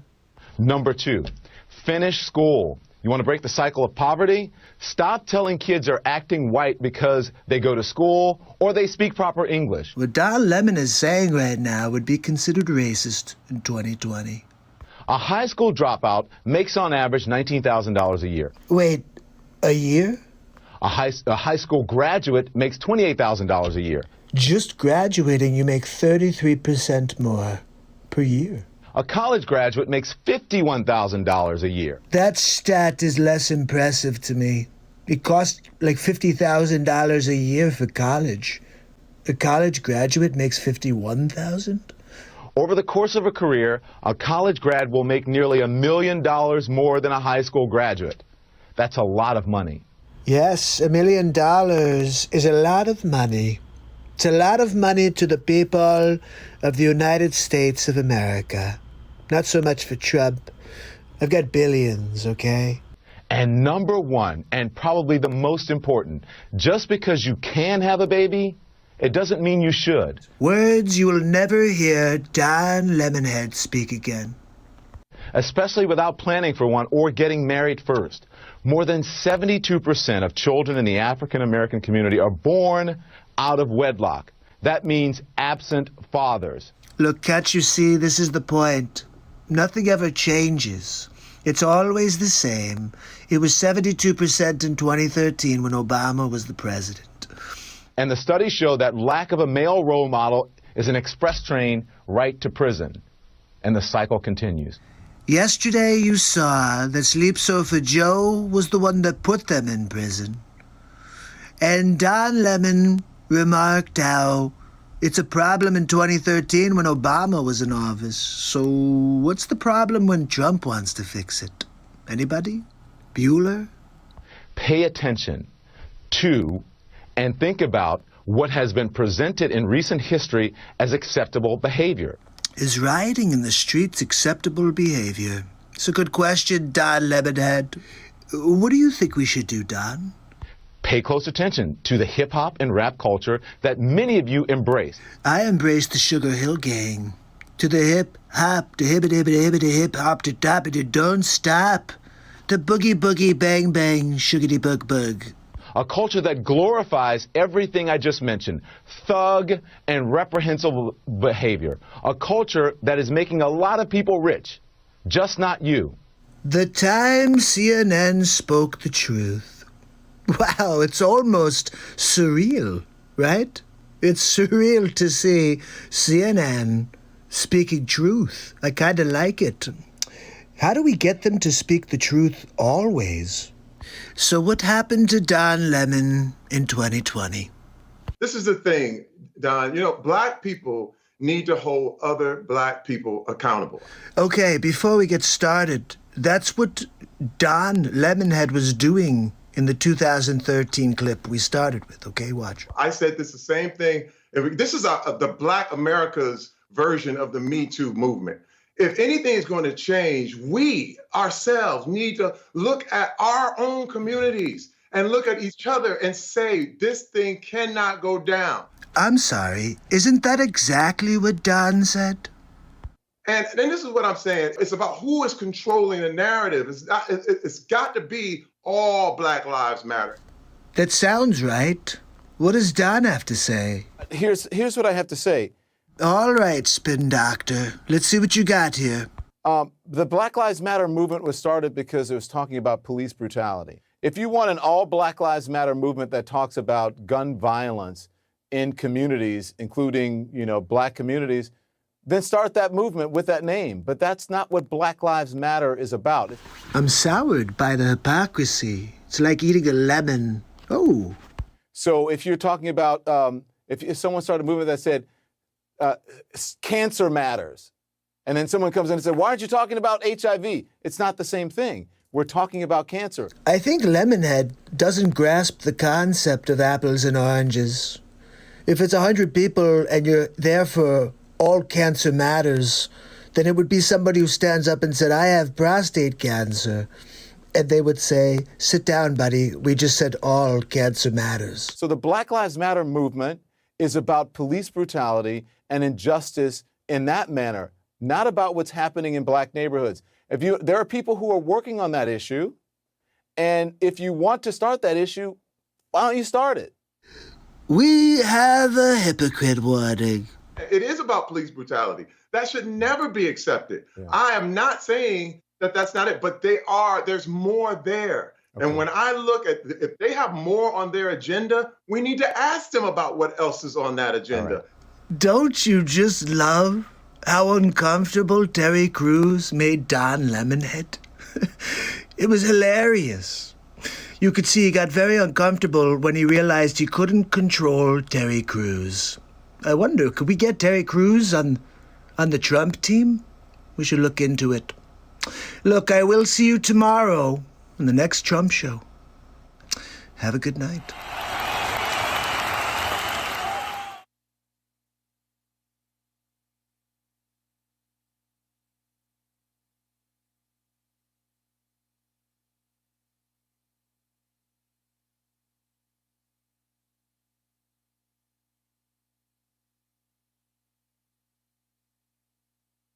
How long you been sitting here? Woo! All right, I'm upstairs helping my wife. So much stuff going on. Let's see. Trump is going to be shackled in iron chains and ball and black and tie undies. The New York legs will never rest until he's brought out. He shakes his pants and watches coins fall out. Trump is a sorry Herm. I'm not sure what that was.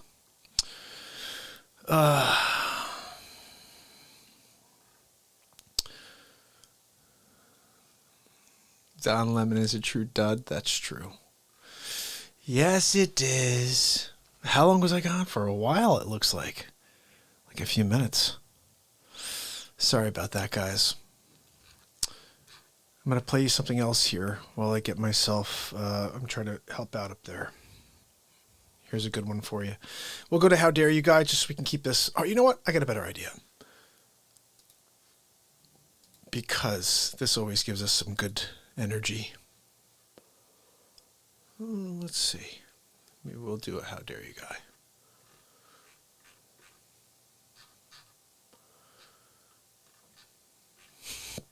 How dare you kick me out of the womb, huh? Oh, I can't fake you. Are you kidding me? I still think that, how dare you dip the biscotti? How dare you dip that biscotti? What was this? I don't know if this was God. What are you doing over there? Hold on, not man, let me ask you a question. Wait, why are you still on? Okay, I'm going to put this one on.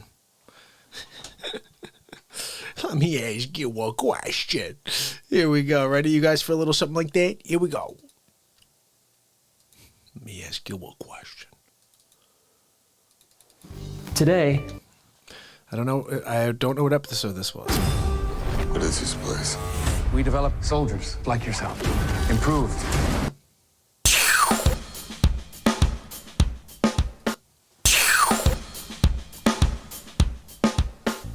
What are you doing over there? Hold on now, man. Let me ask you a question. How dare you? How dare you? So, you're a restaurant owner, right? You make the best clams casino on the east side. The best. They talk about you. Yeah, I'm proud of you. Good for you, okay? One day, you ain't got no friggin' clams. None. What are you gonna do? I call you, right? I'm like, hey, Gino, how you doing? It's Facce. I'm looking for them clams. I'm looking for them clams, Casino. You got?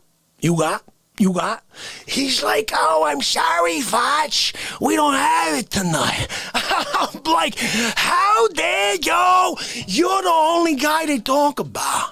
They talk about you like you're freaking, like Joe Montana over there. You're like the Joe Montana of Clams Casino.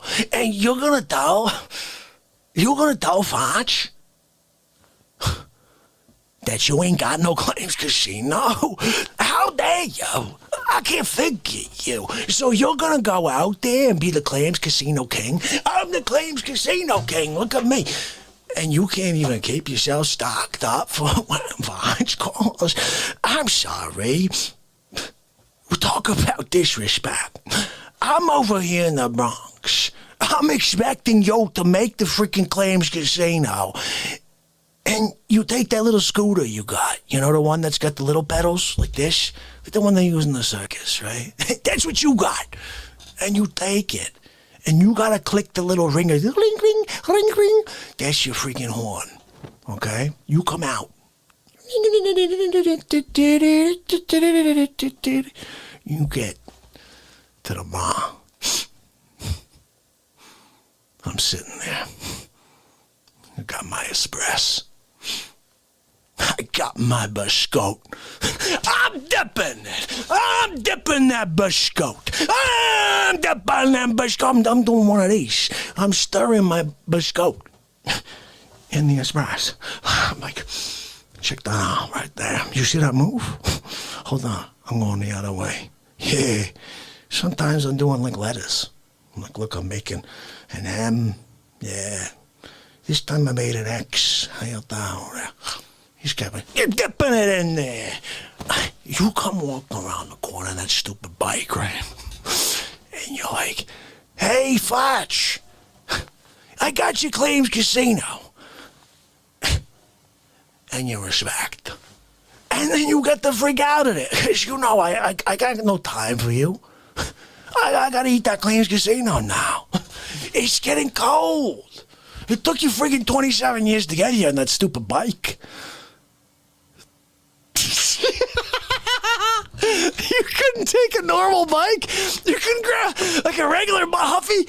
You couldn't get yourself a red line? You gotta grab that stupid circus vehicle? You gotta...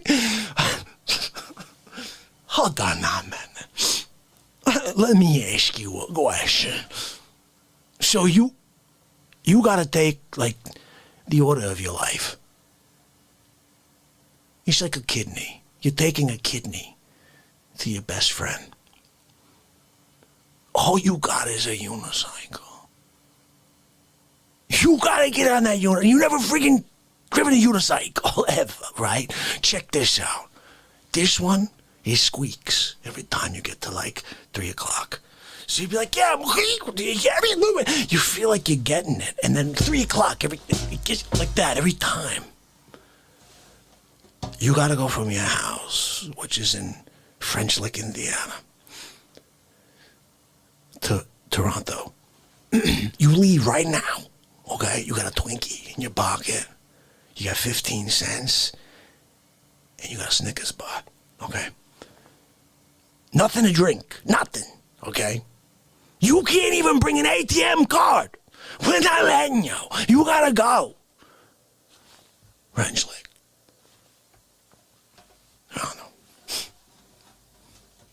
You can't stop by the Bronx on the way. You can't pay respect. You can't come to the Bronx, then to Toronto, and pay respect. Look, I got an espresso here for you. By the time you got here, I'll save you a little, okay? How about this? You come here before you go. And I won't smack you in the face before you leave, okay? You pay respect, be comment, and I'll be like, okay, good for you. I may still slap your face. I'm just saying, it's in term of endearment. When you get a slap from a Facce, in the Facce, it's a term of endearment. You can't walk from that. You need to absorb it and become the slap, okay? You're going to hold it on your face. You won't ever wash that part of your face again. I heard people. Oh, Facce slapped me in the face in 74. I haven't washed my face since. That face looks disgusting. But they didn't wash it. Because of Facce. The guys are can't. Oh. Squeaky unicycle. What the heck, Chris? This is what I love about How Dare You Guy. You just have no idea where the heck he's going. Holy cow. Motherhood is a time of change. It looks and feels different for everyone. A plan of safe care can help you build a network of support and access resources for you and your baby, like substance use treatment and other basic health care. Sign up for My 211 account today. It provides information and resources to help you build your plan of safe care, and you can access it anywhere. Motherhood comes with lots to do and many challenges. We're here to help. Woo! I just wanted to say something, Linda, because I know you said that you're waking up a lot of times. You feel like you're in a nightmare. Remember one thing. You woke up today grateful, right? That you stuck with it. You came here and you found the show. You found the light. You found the positivity. You laughed. You heard some music. And then you came back the next day. You forgot about whatever you were going through. That is the point of Real Talk. And Trish, your friend who's no longer in there. You've got to get her to tune in. How dare she? Hold on now, man. So she's walking around like a cocoon? Or is she Steve Guttenberg? How dare she? She's not gonna come to the Bronx? And Pires back? I'm trying to figure you out. You make no sense, right? You know, you're kind of like Jenga. You push the wrong friggin' block, the whole thing topples over. That's you. That's you. Hold on now, man. Let me ask you a question. You here in the Real Talk show, right? You made it. I'm proud of you. You gotta go home later. Your shoes were stolen. A little boy came by, took your shoes. You got no shoes.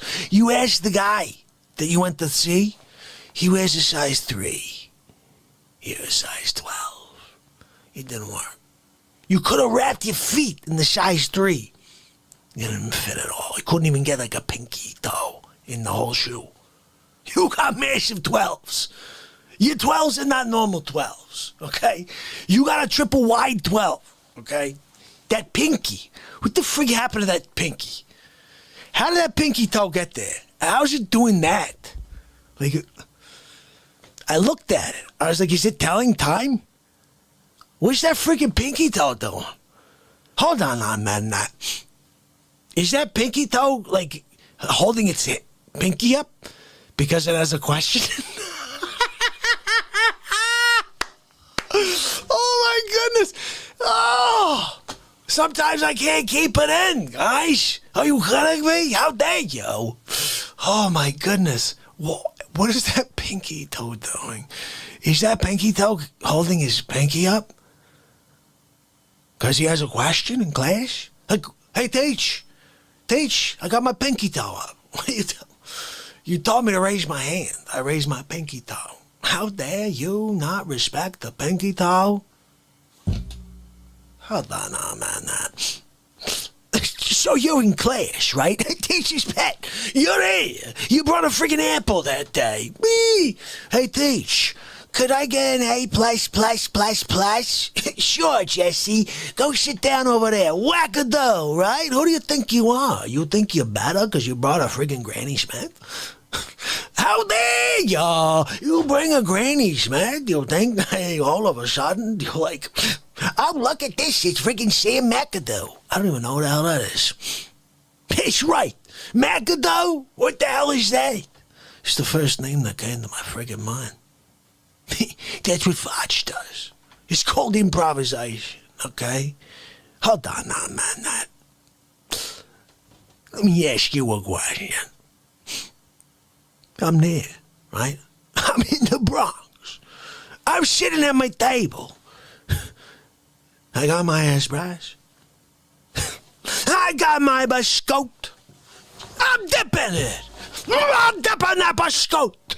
I'm dipping that biscotti. I'm doing a little zipperoo around. It's the best biscotti I ever had. There's an almond in there. There's a single almond in my biscotti. When I dip it in there, I get a crumble, though.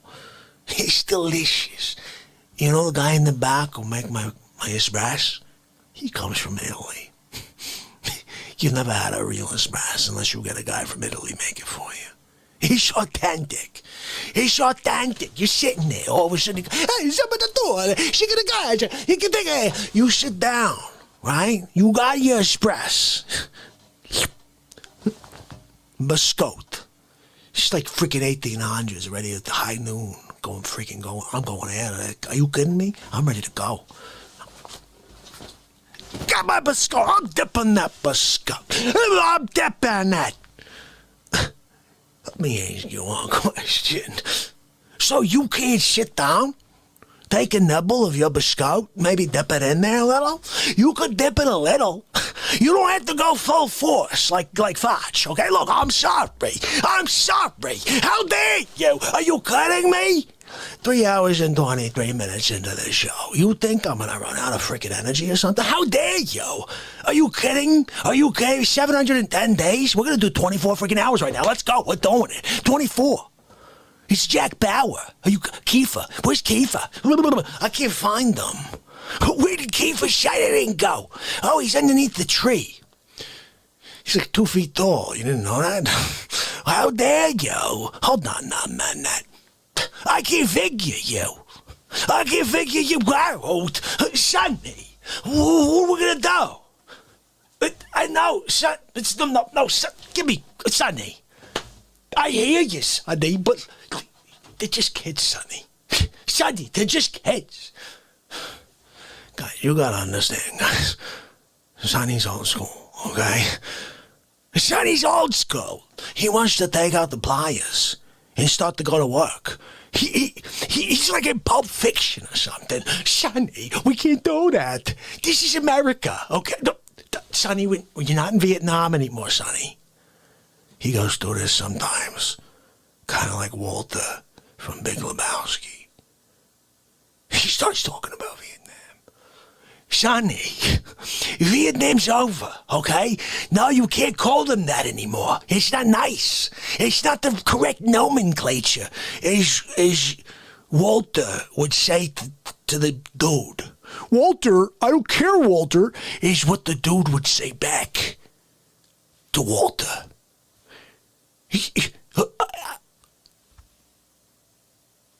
Let me ask you one. I killed it when I went to do the dude. Walter, we gotta win the tournament, Walter. Dude, you're being very undude right now. What, dude? What happened, dude? Donnie, shut the F up, Donnie. What happened, dude? That's Steve Buscemi in a can right there. Sorry, we got you already there. How dare you? Hold on now, man. Let me ask you a question. You got this guy, right? This Hammerlin. He comes down, right? You're gonna let him come on here consistently drunker than, like, anybody who's ever lived in the history of time? How dare you? Hold on now, man. You give the guy a case. He drinks it like it's a cup of freaking milk. What are we doing here? You got that guy doing your news? You know when he speaks, nobody understands a freaking word, right? He sounds like he's Harry Carey on crack. That's what it sounds like to me. I'm sitting there. I was over there with Kato. Kato and I were with Sonny. And we're like, oh, did you hear it? This guy's out of his freaking mind. I threw my shoe at him. That's why he woke up. I threw my shoe at him. How dare you? How dare you come down to the Real Talk program? And I'm Paris back. You can't come down? Do a straight segment without drinking 5 bottles of Jamison? I'm Paris back. How dare you? I can't think it, yo. You don't make any sense. You know what you like? You like Chinese checkers. You don't make any friggin' sense. You're like reading Biology 3. It's time to get to the final days of the Ford Built for the Holidays sales event.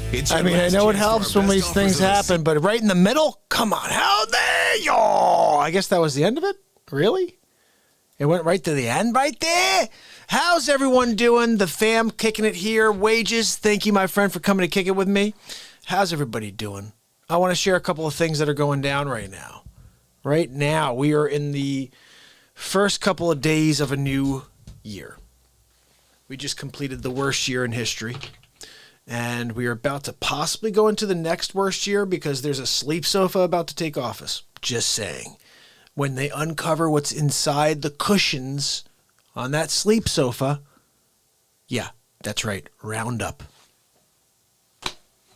Roundup inside of the sleep sofa. So they'll find that out. Montecito, whatever the hell the name of the company is. Yeah, Montefiore, whatever the hell they're called. Yep, that's them. What is it called? Monte something? You guys know what I'm talking about. The ones that are behind Roundup. I guess Sleep Sofa Joe just hired one of them to be like a secretary of something. That's great. CEO of the Montecito company or whatever the hell. People that are killing everybody. Anyway, so guys, we're here to laugh. We're here to play some music. I want to actually play you something here. And what I'm going to do is rock in a little bass on the beat seat here. I'm going to show you some stuff, okay? What we're going to play here, just to get myself settled here and play you a real song on the guitar. This is a tune that I absolutely love playing, or I loved playing for you. It happened in the moment. Our family member Keith here asked for it. He said, can you play Winds of Change? I said, I don't know what the hell Winds of Change is, buddy. So when I don't know what a song is and someone does a super chat and requests a song from me, the option is 2 things. I don't know, intuit the song, or I write a song in real time by the same With title. Fundrise, real estate investing is simpler and smarter than ever before. This is my song, Winds of Change. And I'm going to throw a little beat seed over the top. Check this out.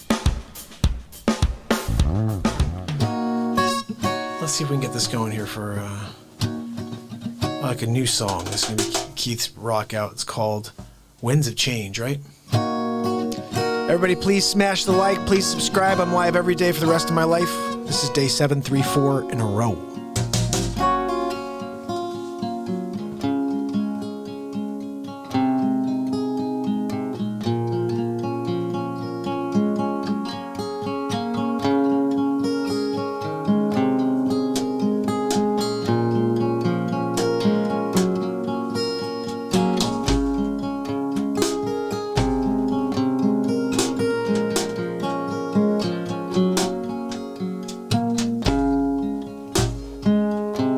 Sometimes when you least expect it, the world shifts under your feet.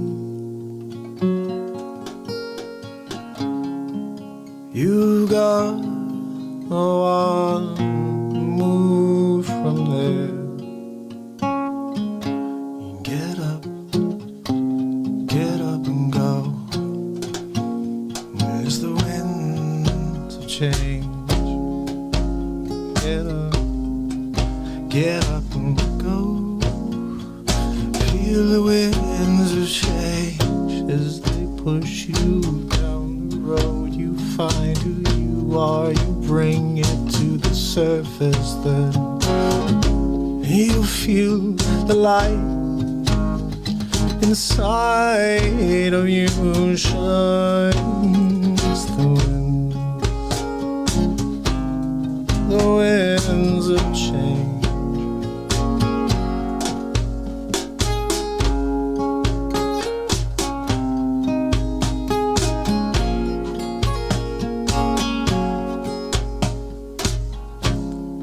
Wake up,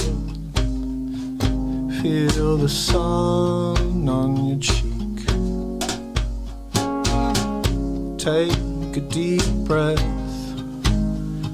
and fill your soul with life.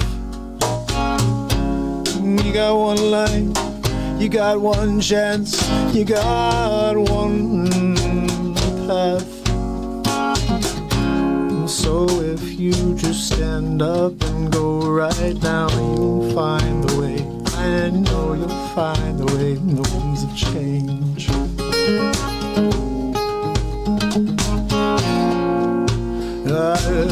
And the winds of change.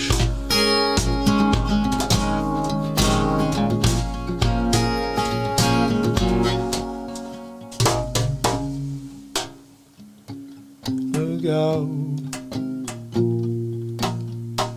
the angels call.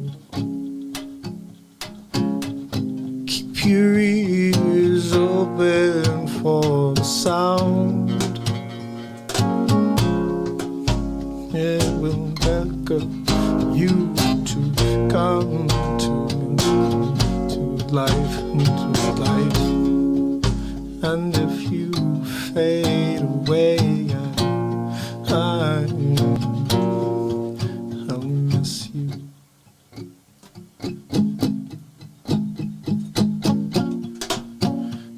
Cause we can't stop the winds of change.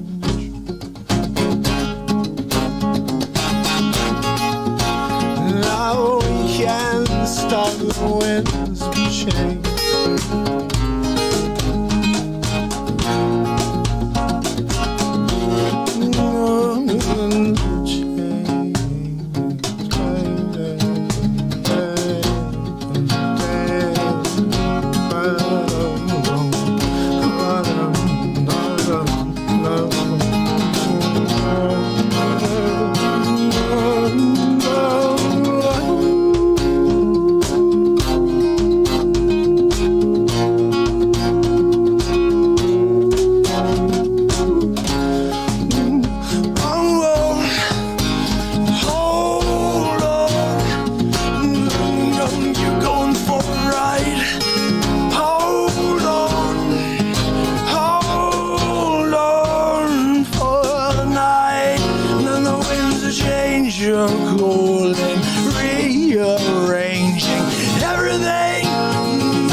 Are blowing, your life is changing, everything you know is all gone.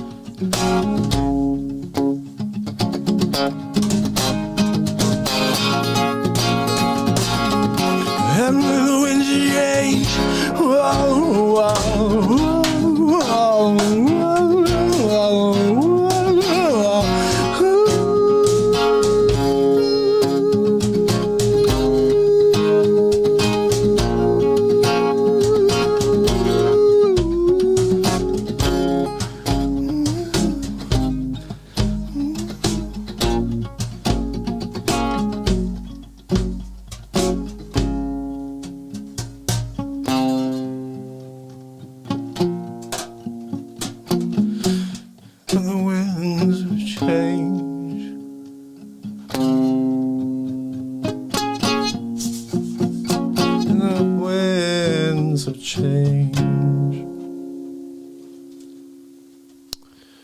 If you guys don't mind, I have to play you something even better. It's coming up right.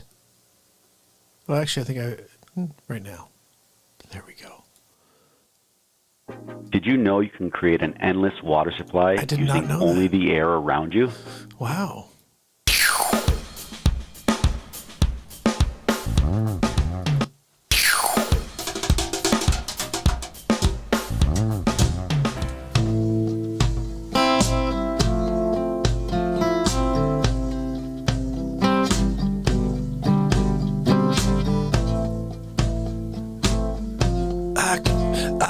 feel the wind blowing on me against the tide I'm trying to build, and I'm waiting to find the next words. Under me, I'm connected to the light, and I'm going to shine for you. That's all I'll do. Every day you'll join me, you'll feel it too. Yeah. Nothing can stop the light.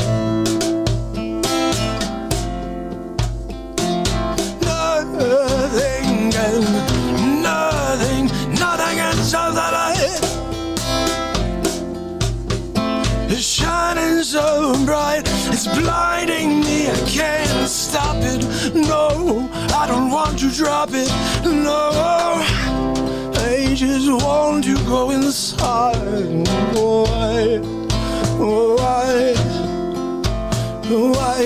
Why can't more people see what's right in front of them?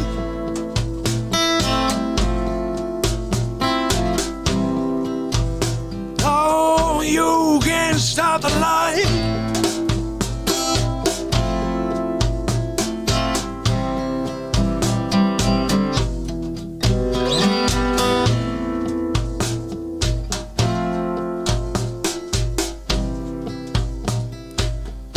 You can't stop the light.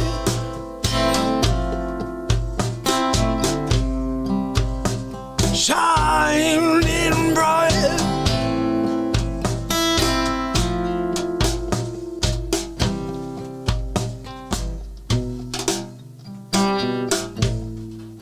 All welcome here, all welcome. Don't fear, no, welcome here. All you got to do is come and surround. We play, and stay away from the darkness. It's everywhere, but I don't care, because I'll share this light. We'll kill the darkness every night, right here on Real Talk, right here with you, with me. There's nothing can stop the light.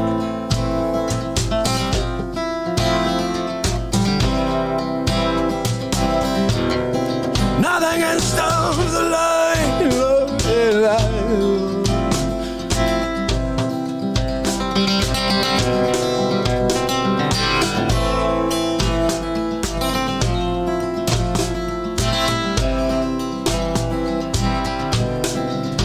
can stop the light. No. Nothing can stop the light. No.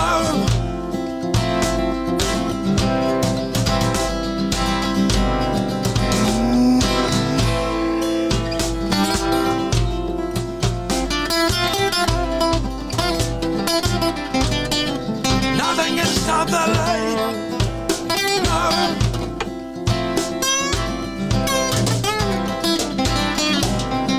Nothing can stop the light. No. Nothing can stop the light.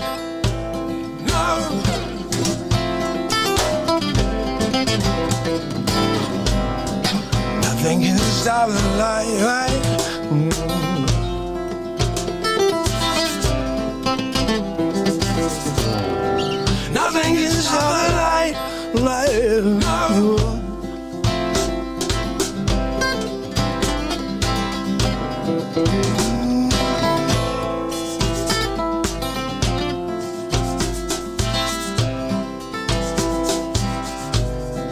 Nothing can stop the light. No.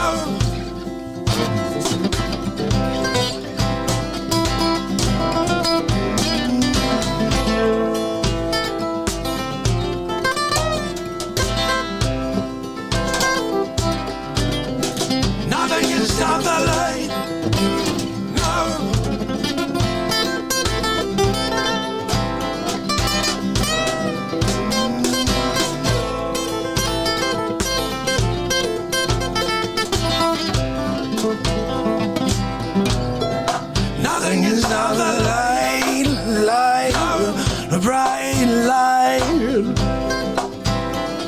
side.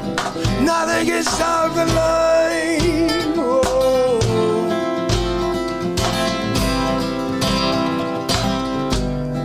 Nothing can stop the light. No. Nothing can stop the light. No, no, no, no, no, no, no, nothing can stop the light. No.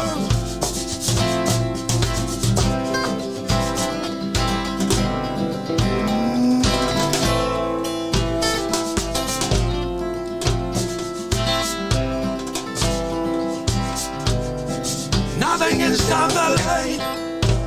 No.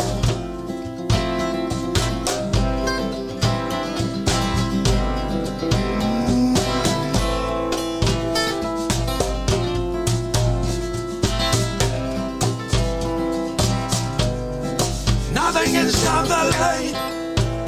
No.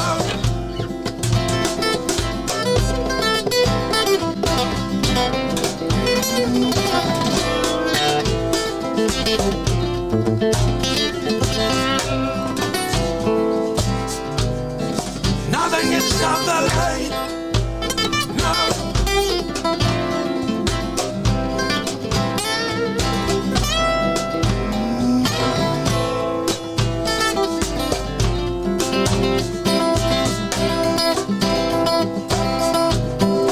Nothing can stop the light.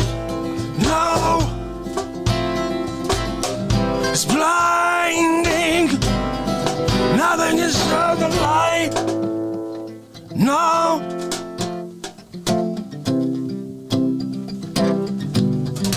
Nothing can stop the light.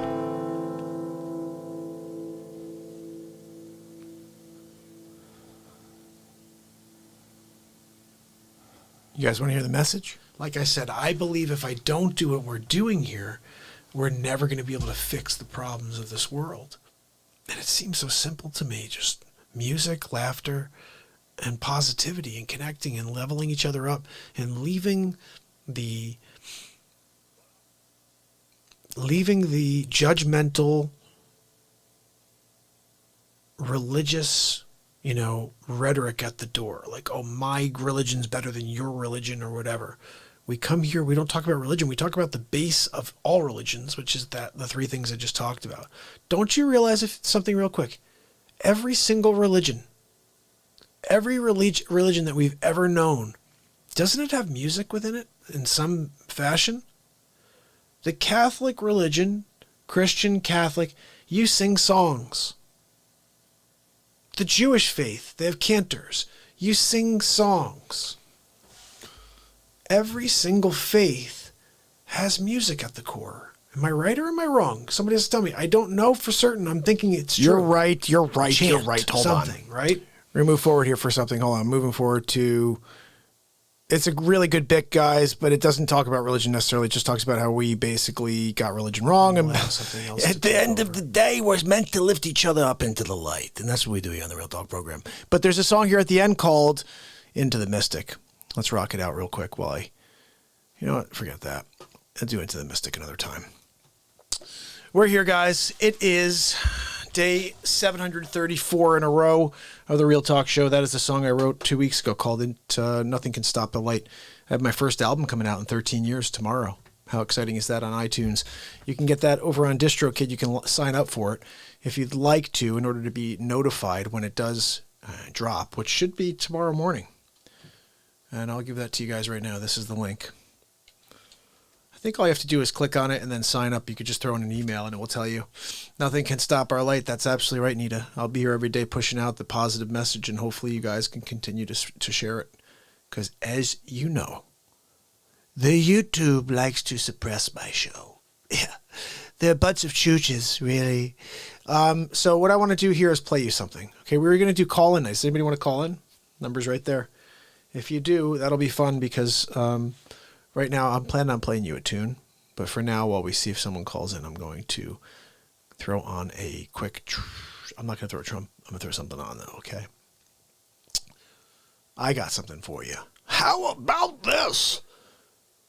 Did you guys ever see this? This was completely insane. It was like, I don't even know what day this was. I come in and I'm like, who was in my studio? I look and literally right there in my studio, there's this video.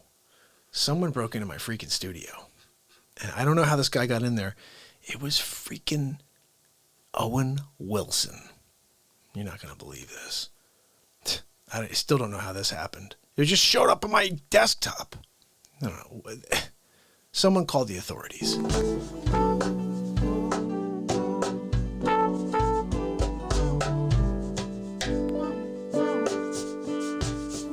What the? Is that Owen Wilson in my studio? What is he doing? Oh my goodness. He's dancing like, that's like a swan dance or something. What is that Austin Powers? Like, is that the Austin Powers dance? I think that is. It's the Austin Powers dance, yep. Mike Myers. But that's also Austin. Holy cow, Owen Wilson. You're out of your mind, Owen Wilson. I can't believe you come and take over the Real Talk studio, Owen Wilson, with that head. What the hell is... Oh my goodness. How does this even exist? Who is... What world? Oh my goodness. Can you... What is that move? He's doing like a weird, like, capoeira thing. Look, what's in your hands? What did you find? Did you find something really valuable? Oh my goodness, I can see. I can see again. Oh, look, he's doing the weird, like, I don't know what the hell he's doing now. Owen! Oh, you're like old rave style? Okay, he's a raver. Owen Wilson's a raver now, all of a sudden. I didn't know you knew how to rave. Oh wait, Owen's got some moves. What the heck? I didn't know you could move, Owen. You're not kidding. Wow, he's did a TikTok. We're gonna put you up on the air. Next time we do Wedding Crashes, Owen, gonna get you to show up and do your dance. You're dancing. Owen, whoa. Pull down your wig, man. Oh my goodness. I think that's really... Look.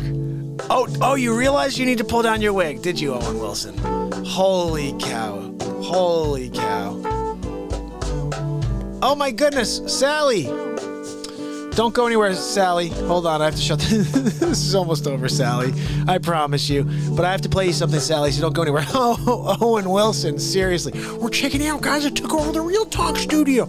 We're going to do a dance. We're checking it out. We're going to do a dance. We're going to dance. Oh my goodness, we're checking it out. Yeah!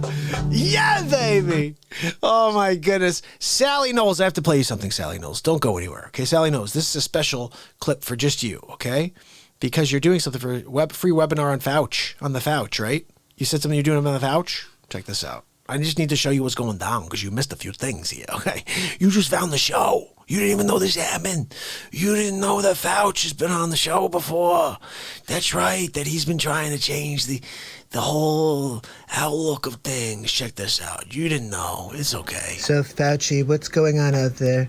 Well, I'm very nervous right now. I don't think people are self-quarantining. I don't think that they are practicing social distancing. Okay, so basically you're telling me that everything's going to be fine, that we'll be back to work in 2 weeks. No, that's not what I said at all, Donald. You didn't say that? We shouldn't tell people it's going to get better. It's not going to get better. It's only going to get worse. Yep. Well, Facce, I believe that it's very important that we tell the people that it's going to be fine. The facts are we have no cure right now to this disease. How long do you think it will take until we get a cure for this, Facce? We're not really sure what it's going to be. So what are we looking at, like a month? We shouldn't have anybody out there at all talking to people because it's a very dangerous disease. People are dying. I'm thinking maybe 3 weeks. Is that good? Can I tell them 3 weeks? Let's go with 3 weeks, and then if we need more time, last minute we can tell them we need more time. No, Donald, that's not what I said. Nope. You didn't say that? Now, we need to tell people that this is very dangerous, Donald. We can't tell them that this is going to be simple. Okay. So what are we saying exactly? That this is the worst thing ever? We can't, Donald, we need to tell them that we're doing everything we can, but that it's not going to get better. It's only going to get worse. There isn't a scientist smart enough to come up with a cure to COVID-19? We're doing everything we can to try to find a cure. We're going to get through it. And that if they just keep their heads up and stay inside, We will ride the wave back to safety and prosperity.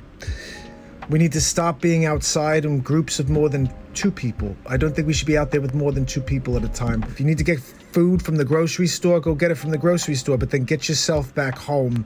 We need to practice isolation and quarantine. And look, I'm not sure if it really will work, but I'm going to tell everybody that it will. Okay? Does that sound good? What do you think, Facce? Is that something that you could get behind? No, we can't. Donald, we need to tell them to stop getting together, going to bars. They need to stop going out and going to have pizza and doing things. They need to stay inside, stay away, and let this thing die out. Shut it all down. Okay, I get it. Yep. Okay, well, listen, you ride the show. You run it to Facce. You take the ball and run with it. And I'll do my best to try to support you in this time of need. Poor guy got railroaded for 4 years, railroaded. And then everybody in the world gets everything wrong and they blame it on him. It's just unbelievable. Like, even that, if you think about it, this Chooch came out saying, masks don't work, don't bother, the masks should be for the frontline doctors only. It's not important for people to mask up right now. My Fauci was pretty much on point for a while. I was doing Fauci a lot. In fact, you guys may not have known that this exists, but there is an episode where Fauci is basically like, it's a pretty scary thing what happens with Fauci. I just want you guys to know what happens with Fauci, okay?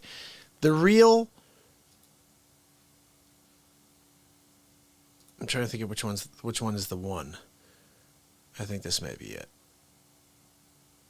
Yeah, this right here, guys. Now, I could show you the entire Dr. Evil saga. Would you prefer that? You'd prefer that. Everybody prefers that. So, without further ado, episode 16 of the Donald Trump Show the title is The Gates of Evil, and you'll understand why very quickly. Grab some popcorn, guys. This is one of the best Donald Trump shows. This 5 mini Dr. Evil clips in one. Enjoy.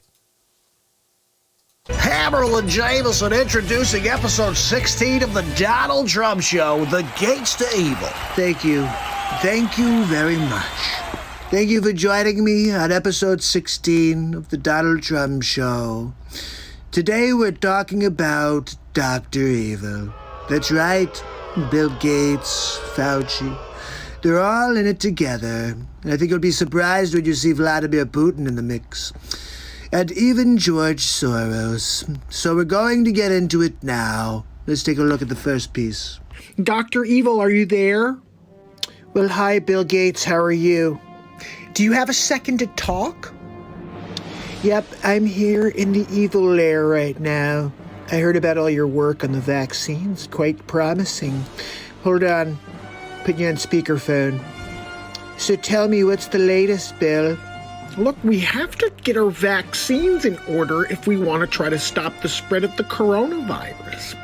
And consequently, I own all of the patents and I have all of the companies that are actually going to provide the vaccines. And Moderna, you may have heard of, that's actually my company. I'm going to be the one who makes all the money at the end. But we have to do it. It's going to kill a lot of people and it's going to put a lot of more money in my pocket to be the shelf effect where everybody else dies and I get everything. I'm going to try to take over the world is really the plan here. Look, Bill, that's usually what we do here at Evil Headquarters. I'm frickin' Dr. Evil. Anyway, how can I help? Well, it looks like I've got everybody lined up and ready for the big reveal. They're all afraid. They're at home quarantined, and they're not sure if it's safe to go outdoors. So they're ready for the takedown. Yeah, I get it. You want to take over the world. People are starting to understand that I have an ulterior motive, and it's financially based, it's population reduction based, and they don't like it. And I just want to try to find out how to do it successfully like you did. I don't have time to give you the ins and outs. Do you have any tips or suggestions that you can give me? Well, Bill, fear seems low. I would release the murder hornets. Well, I really appreciate your advice, Dr. Evil. I know you've gone through this before I do take over the world at least once a month. I think it's very important that we do this the right way. The right way is the only way. If we do it correctly from the beginning, then I'm going to be the leader of the world. Look, Bill, I'm going to be honest with you. What's yours is mine. I'm just going to do it all myself. I already released the murder hornets. Don't open your windows. Frankly, I was shaken by the images. I could not believe it when I had this YouTube video sent to me. These things are going on behind the Trumpers' back. And I don't like it. No. We're going to stop the Dr. Evil. We're going to stop Bill Gates. He's not even a freaking doctor. You know that, right? He's not a doctor. Doesn't even play a doctor on TV. He just pretends. He walks around, puts a stethoscope on, I think, when he's at home. Melinda, look, I've got a stethoscope on. I'm a doctor. No, you're not. You're just a stupid billionaire. Well, look, let's keep going. Let's see what these morons are up to. Number 2, get me Bill Gates. Dr. Evil. Bill Gates is on the evil monitor. Bill, it's Dr. Evil. Oh, hi, Dr. Evil. How are you? I'm doing great, Bill. So glad to get you on the line again. I think it's about time we release our secret weapon. Can you get him on the line, number 2? Dr. Evil. Call on the evil monitor. Dr. Fauci. It's Dr. Evil. Hello, Dr. Evil. Look, Fauci, we need you to continue pushing the narrative. If we want them to take the vaccine, they need to be scared. So we need the public to believe that they're in danger. And the only one who's in control of that right now is Dr. Fauci. Well, we have to be very careful. We can't let the president know what we're doing. Look, we need to continue to push fear. If we want them to take the vaccine, we're going to have to pretend that they need it. So I'm going to get onto every network station, and I'm going to continue to push the narrative. I'm thinking about deploying the murder hornets. We should probably be searching for a murder hornet vaccine as we speak. This sounds like a great idea, Dr. Fauci. Get on it, and I'll see you guys soon. Just remember, keep me apprised. Wait, no, hold on, I'm not done. We're going to have to continue to act stealth with this mission. One more thing. Don't forget our mantra.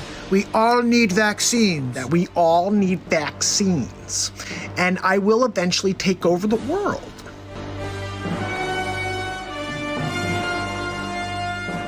See, this is the agenda of the New World Order, run by Bill Gates, President She-Hole. They drop a virus, I call it the Fluhan, on the world. They cripple the global economic system. They put everybody in quarantine. They gotta wear a mask. You can't go out without a mask. And everybody's still fine. The death rate's like the frickin' flu. And they say everybody must get a vaccine. Look, I'll tell you what. I'm Donald J. Trump, and I won't be getting a vaccine. You've got an immune system for a reason. You don't need an immunity like a vaccine made by people like Fauci. They just are trying to line their pockets with dollar bills, y'all. So take a look at this last clip. Kinda pisses me off. He called me in pocket dial. You'll see, take a look. Number 2, get me Bill Gates on the evil monitor. Dr. Evil. Bill Gates is on the evil monitor. Well, hi, Dr. Evil. How are you? So glad to speak to you. I'm just here talking to the press right now. Is there something I could do for you? Oh, Donald, I'm sorry. This is actually a pocket dial. I'm gonna have to call you back. Okay, Dr. Evil. Number 2! That was too freaking close, number 2. I'm sorry, Dr. Evil. Bill Gates on the evil monitor. Hi, Bill. It's Dr. Evil. How are you? Hi, Dr. Evil. How are you? I'm good, Bill.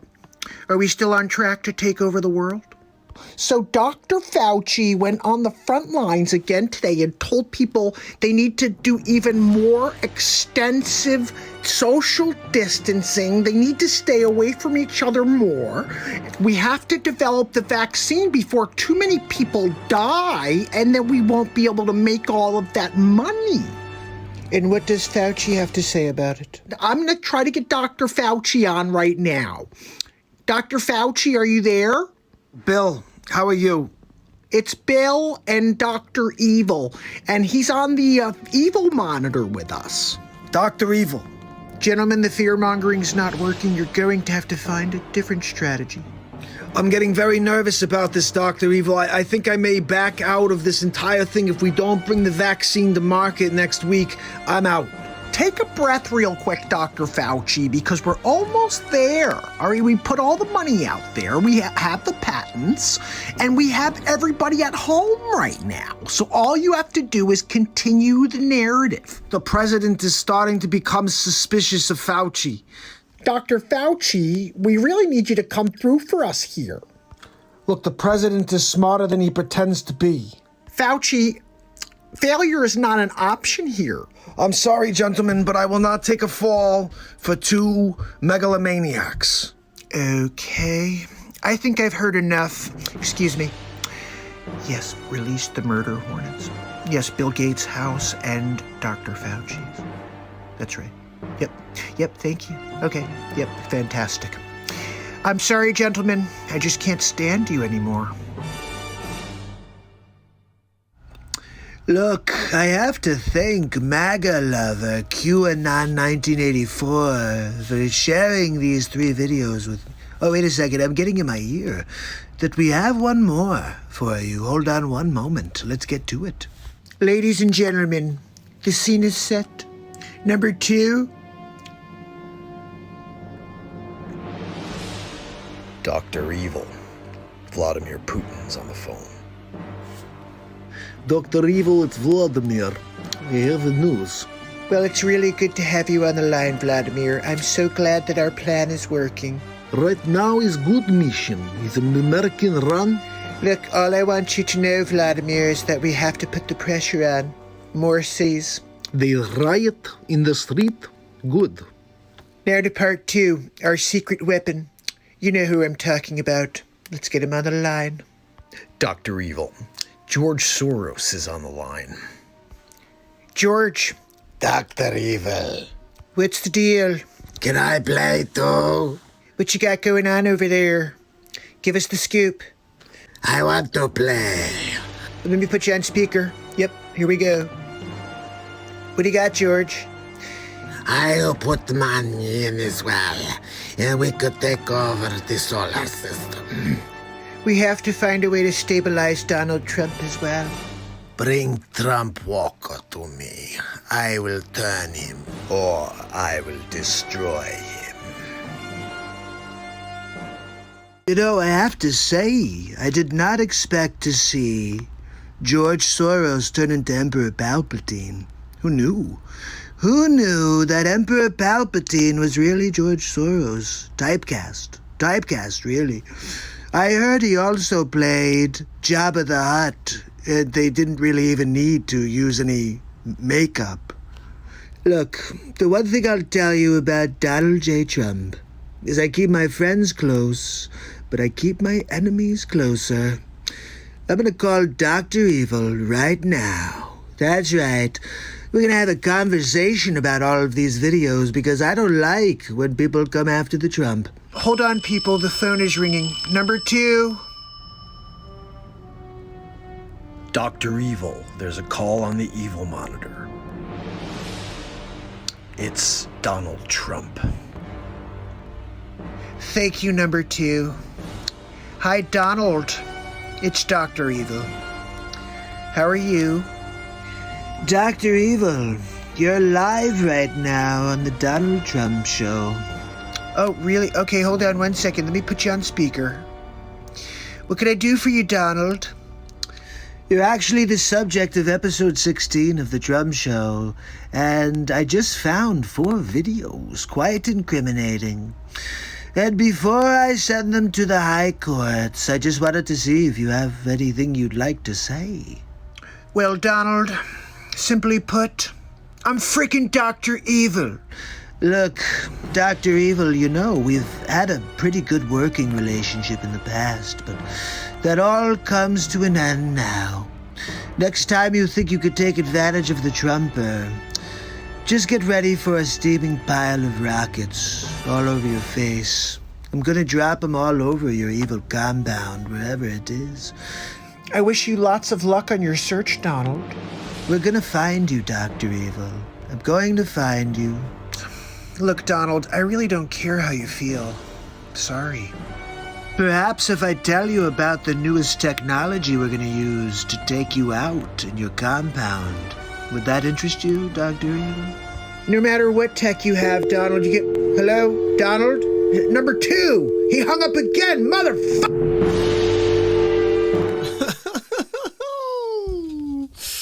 Gosh, I love that episode.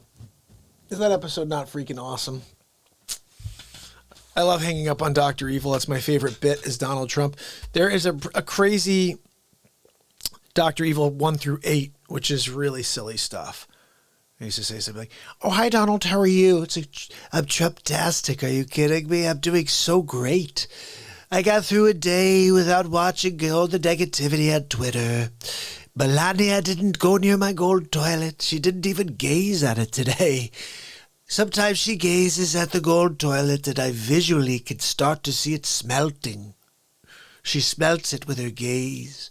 She's got a Medusa thing going, but like the opposite.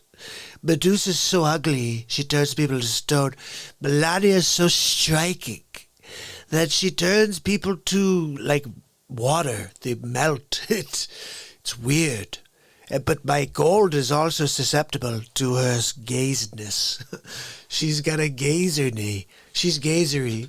What am I saying? Dr. Evil for president, how funny would that be? Oh, my goodness. I mean, it's basically conglomerate, right? That's going to be running things. So I can't understand how the world continues to say that, oh, there's no, like every single article says they continue to trump up the, no pun intended, claims that there is a, that there was odd, and with there's no evidence. I'm like, are you kidding me? I've seen 5 things that blew my mind. Like this guy the other day, he broke into the Dominion system. He's like, we are now communicating with the Dominion system right this second. We're transferring information back and forth, receiving information. We could send information. We could change votes. They did that in real time, by the way. He was like, we just broke in. We're literally in there right this second. And he's like, plus the CEO said it can't be done. It's not possible. He's like, we're in there right now. Thanks for coming out. Fulton County. So the thing is, there's no way a sleep sofa gets 85 mil. Okay, there's no way a guy who stayed in his basement for a full freaking year plus comes out occasionally to say things about black people. It's all he freaking did. Racist thing after racist thing after racist thing. If you ain't vote for me, you ain't black. If you don't vote for me, you ain't black. That's what he'd say. He'd come out and be like, look, I was able to stay in my freaking basement, right? Because some black girl was stocking the shelves at the store. That's what Joe Biden was saying. The crazy thing is that anybody in the world says something like that, it's like, oh my goodness, that's a racist. But when the sleep sofa says that, they're like, 85 million want to vote for me. A fake narrative so strong that 85 million people vote for the other guy.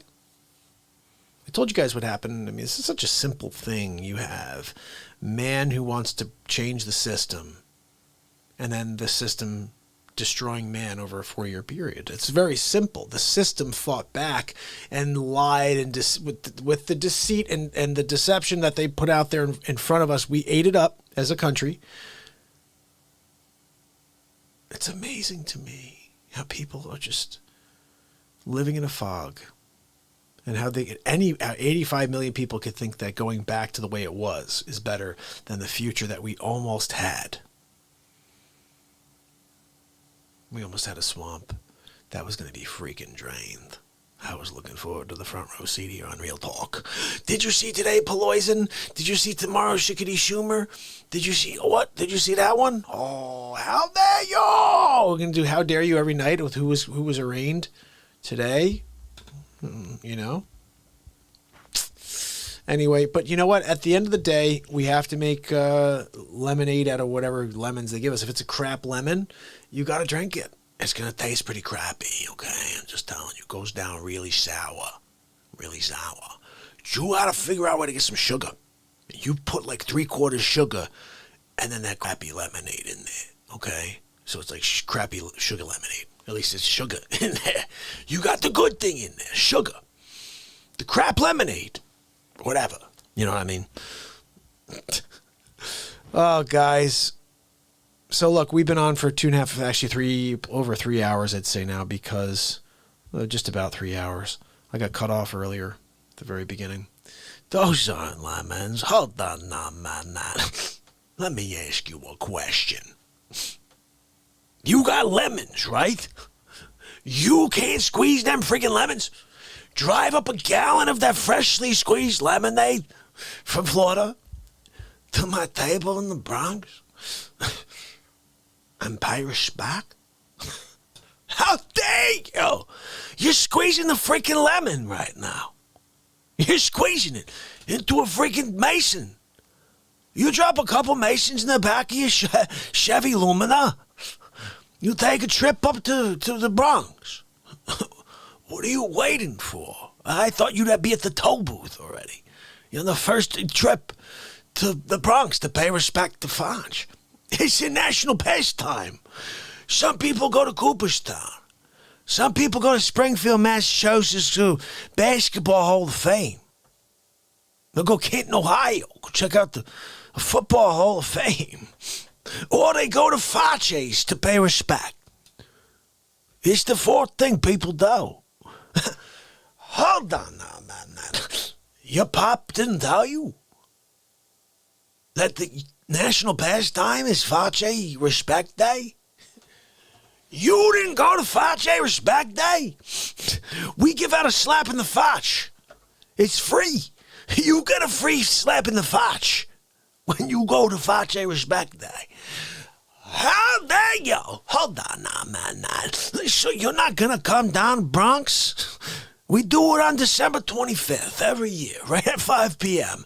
You're not going to come down December 25th, 5 p.m. to the Bronx, pay respect? Boy, you going to stay with your family or something? You got to leave them at home as part of the guidelines on the trip. No family allowed. You got to leave the family. Come pay respect at 5 p.m. There's a line around the corner. People pay respect. Another fine. You can't get on that line. You can't wait 4 hours and 16 minutes to cut up here, kiss the ring. Maybe I throw an espresso in your face, keep you warm. I give you a little warmth. It's cold outside. You wanted that espresso right in the face. Please, Facce, give it to me. You waited for 17. I'll give you espresso in the Facce. The people who waited for 16, no. We're not giving espresso to people that wait for 16. You gotta wait for 17. You got an espresso in the Facce. And if you're smart, you open up your mouth. When you get that espresso in the Facce, you got a little bit of espresso in the mouth. There may be a crumb of biscuit on the table. So if you're really, really good, right? You there, you're like, Facce, pay respect. Hit me with it. Espresso goes in the air, right? You gotta be like $6 million man guy, right? Okay. The coffee, this espresso is coming through the air, right? You look down. You see a crumb on the freaking table, right? You're like, espresso coming out my Facce, cold outside. You grab the crumb in your mouth, right? You grab it from your hands. You throw it in the air. It gets caught in the stream of the coffee, espresso, right? Right in your mouth. You get a little espresso. You get a little biscuit. The rest all over your face, melted face. Your face melts. Piping hot.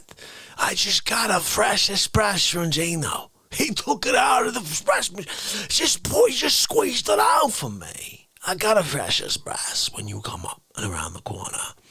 I gotta give you 3rd-degree burns.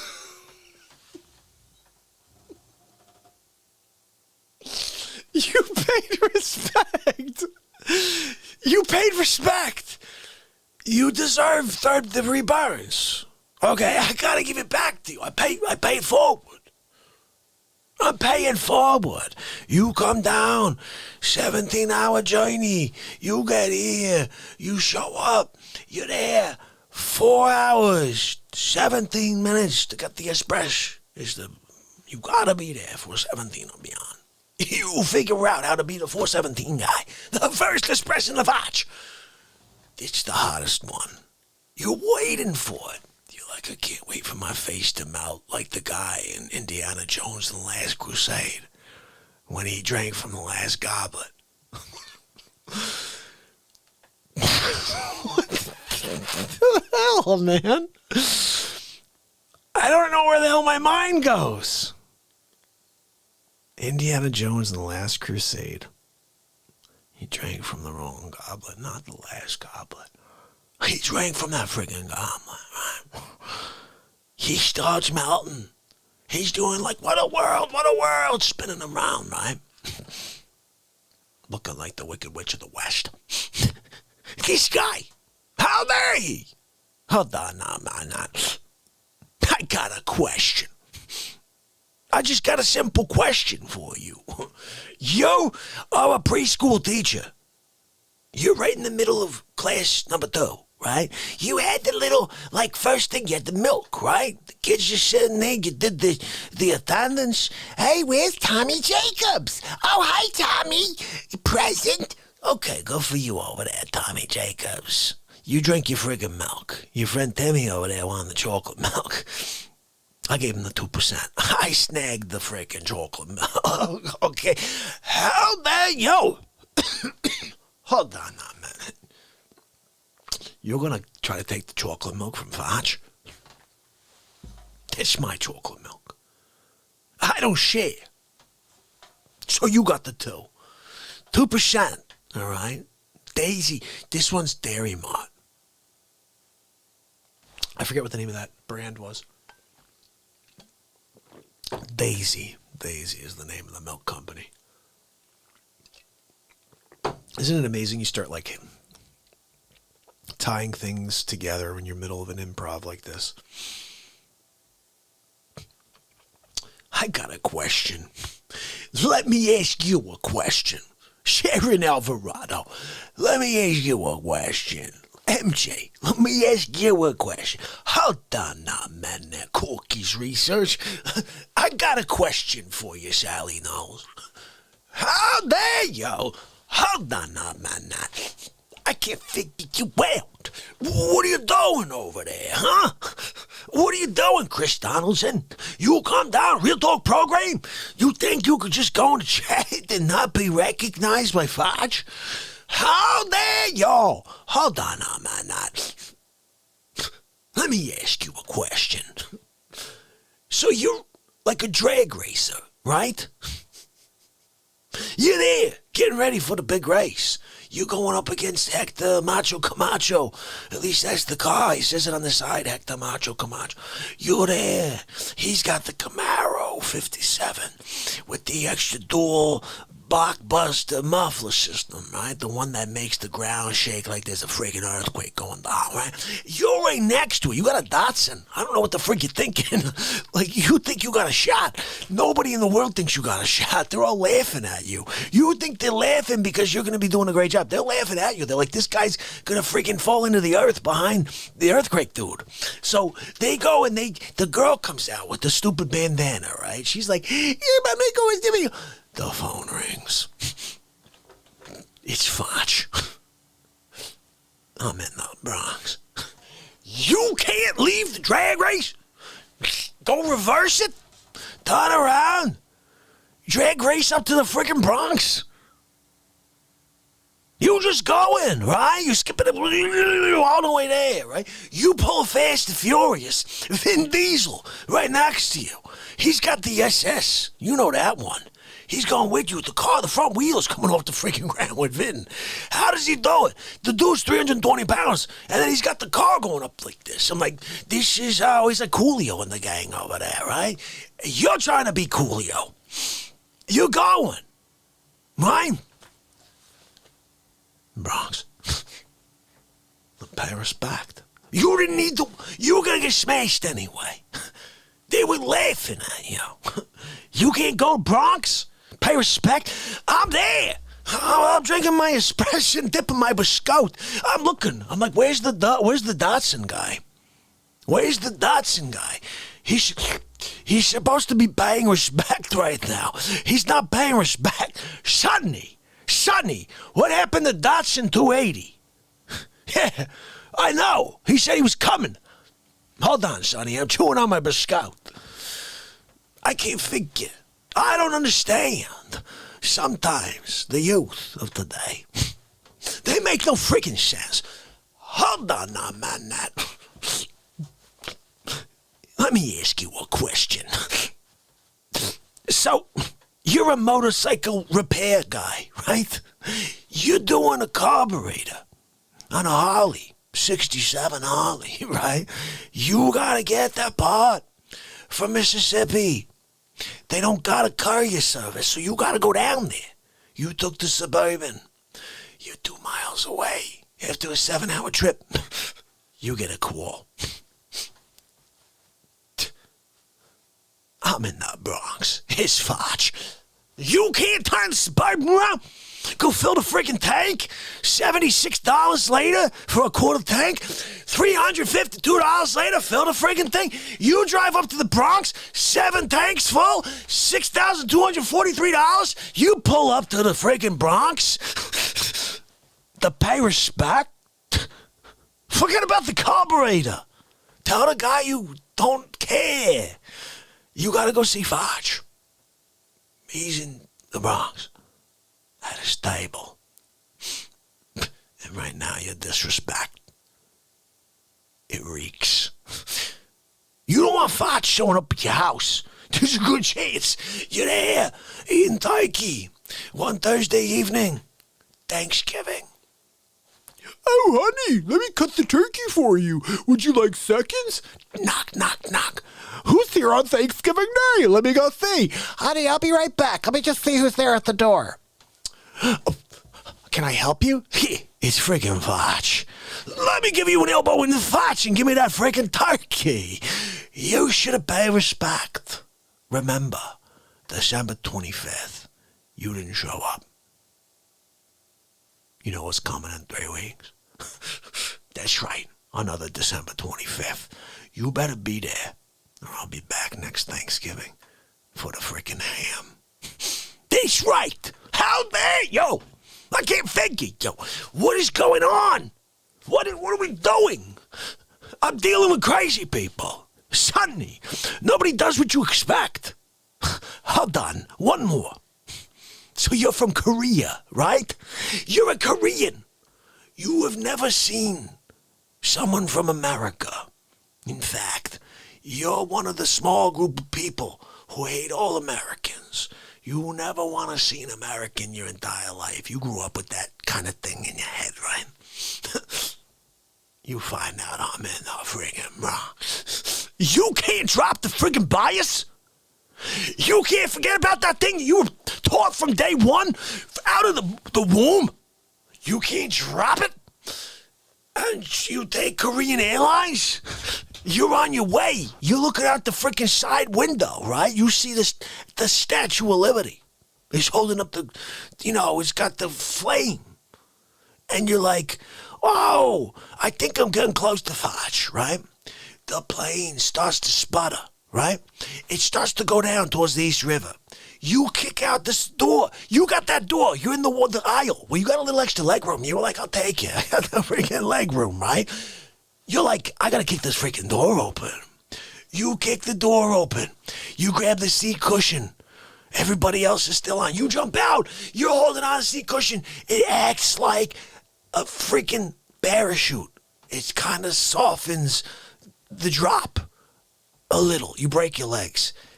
As you hit the surface of the water.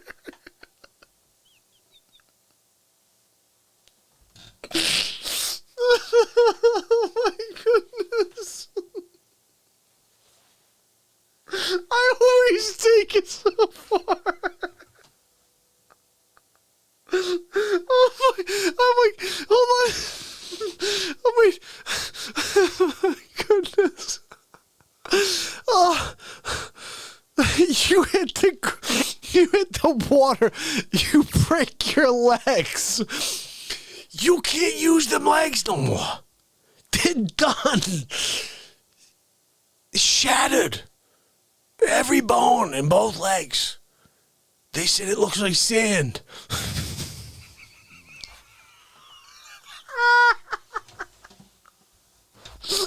What is that? You're swimming. All arms. You're dragging your legs behind you. Oh my goodness, guys. Oh, this just got me, man. I don't know. I gotta stop. Oh my god. You're dragging your legs. You're swimming. You got all arms, right? You cramp in your right arm. Now you got one arm. You one arm in it. The hard thing is, though, you're starting to go left. No, you're going right now. And you try to like you try to flip the body in order to go straight, because you got to get to the shoreline. This one comes back into play. You're going, right? Now this one's a problem. You're right arm in it. Now he's going, they start to veer that way. There's a freaking great white in the East River. I don't even know how it got there. He's coming over in your direction, right? You start screaming at that freaking arm. Start walking! Get that freaking arm in there! You go! All of a sudden you go. His legs are freaking dragging a lot on you, though. They're broken, shattered. Every single bone in your freaking legs, they're gone. It's like they never exist in the first place. It's jello. You're moving along. You're going like this, jello legs, right? You get in there. You go. You got the freaking great white behind your back. You're going like this. You go. That freaking great like grabs the left leg, but you can't feel a freaking thing. That leg is dead. He pulls that left leg off.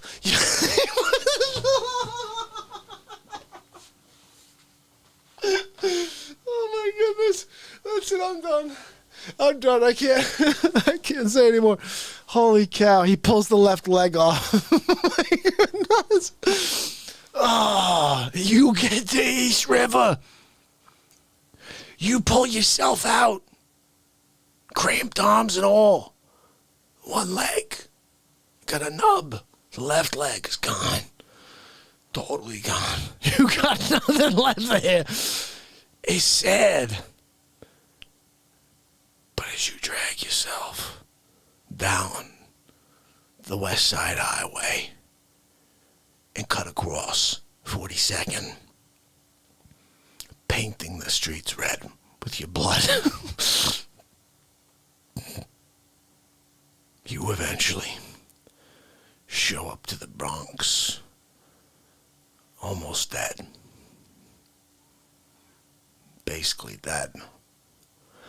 But your last words, as you expire, as you leave this mortal coil, shuffle off, right?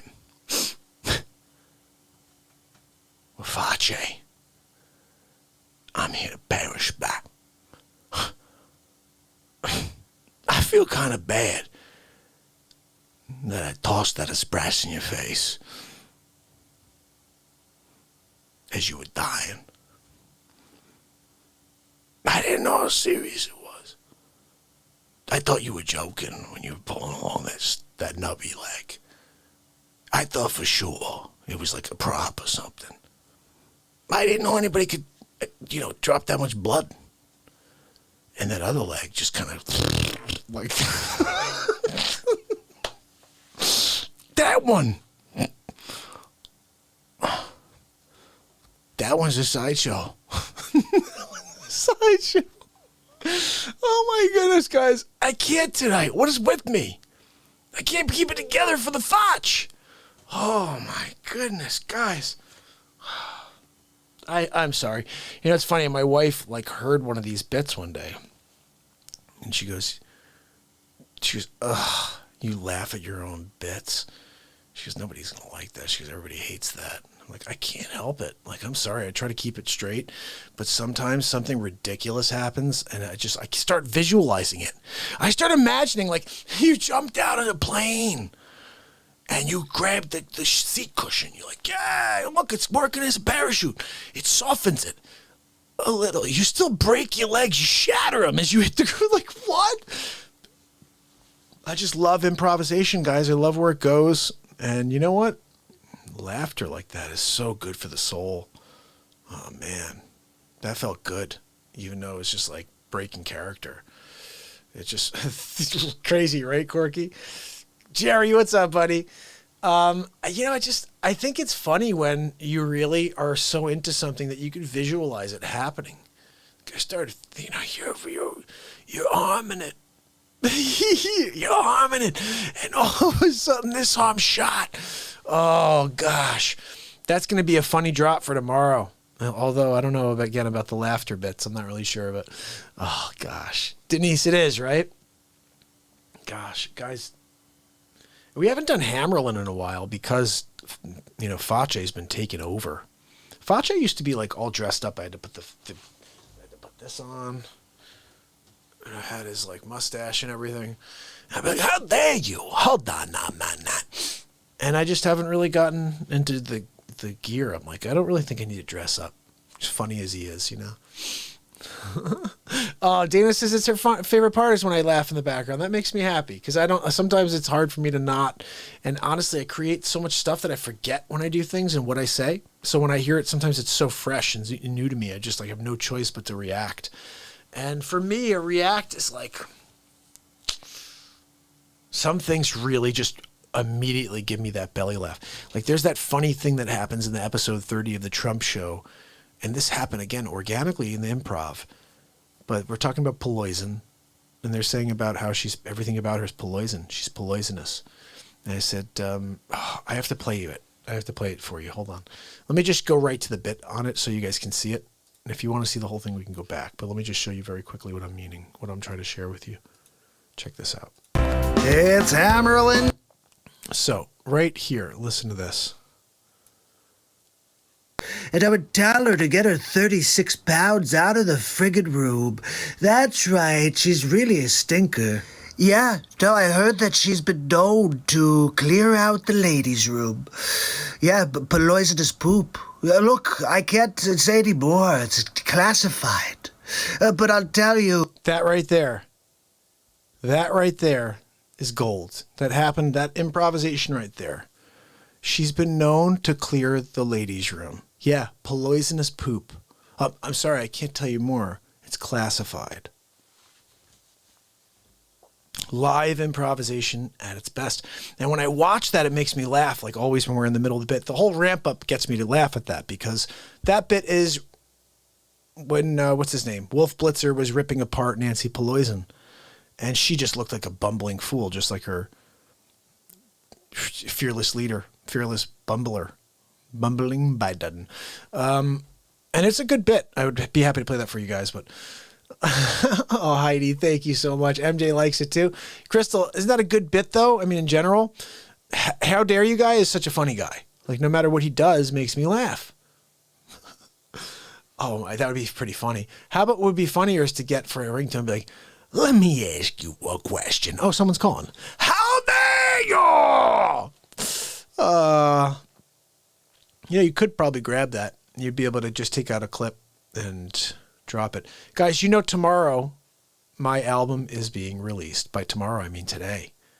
I have like 7 or 8 albums or hours. I put the link at the top of the page if you guys can click it and just sign up to be notified. I think you'll get a notification from Spotify or from DistroKid.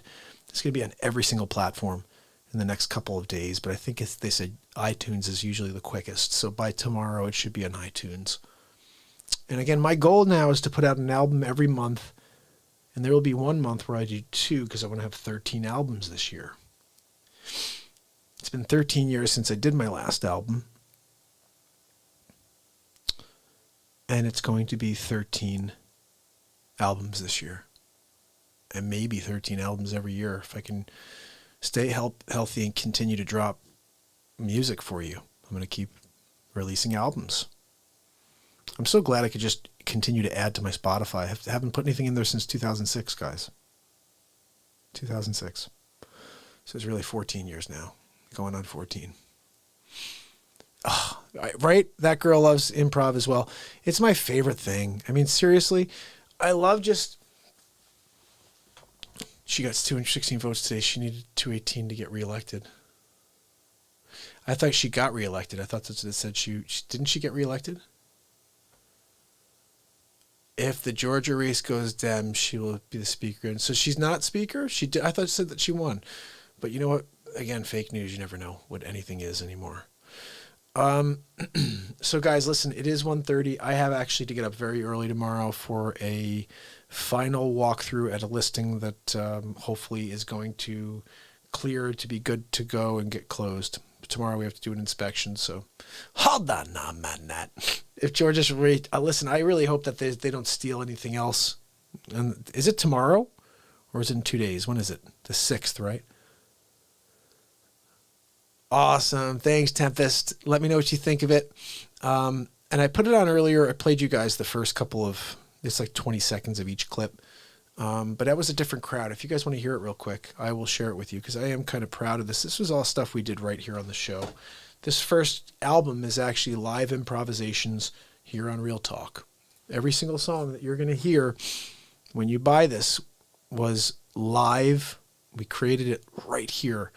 And I think that's probably my favorite thing about it.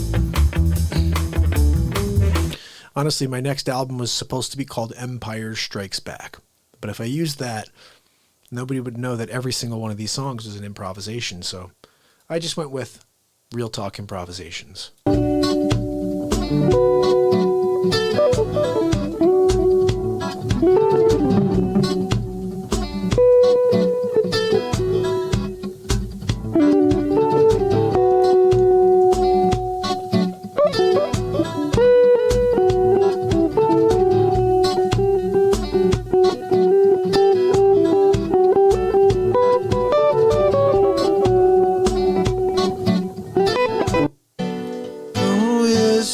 She talks to angels, and on the message come through. The light is strong, so trust it. You wait, it's going to message come through. The light says she talks to angels. She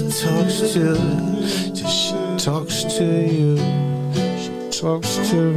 That pandemic is just dropped on people's world and hiding away.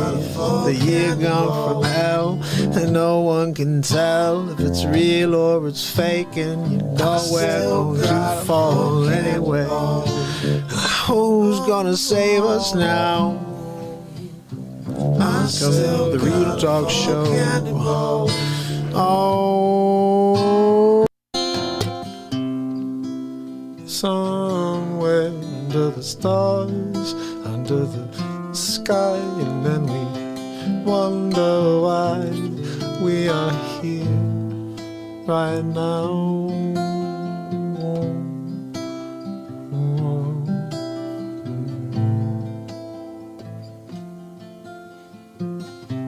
The hatred, it's unbearable.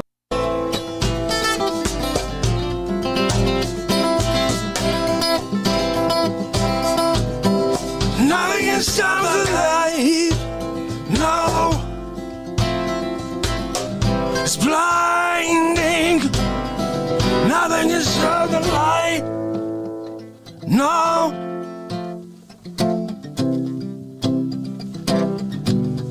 Nothing can stop the light. Hold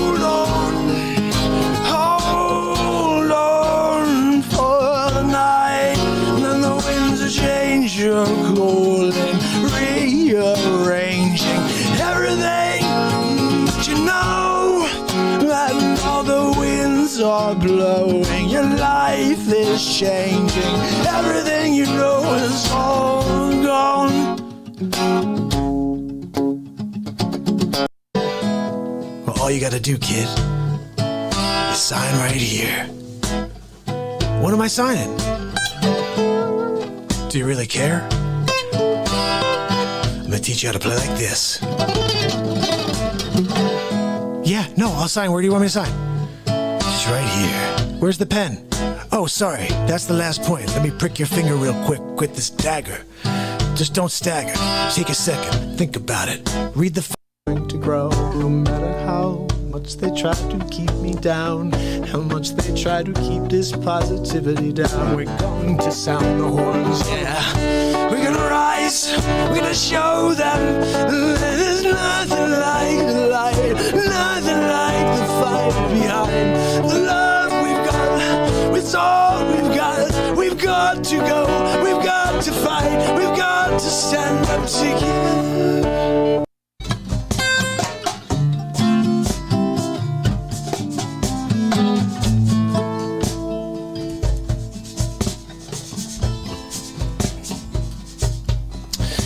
We were getting down a Monday night. It's a real talk thing. Every single day I breathe.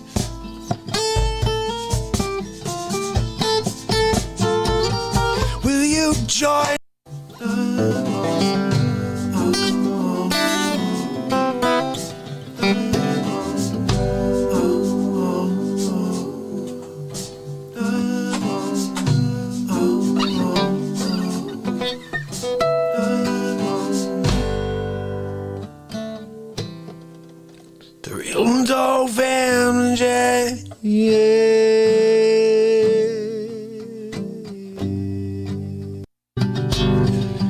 There's a long way down till I pull my parachute.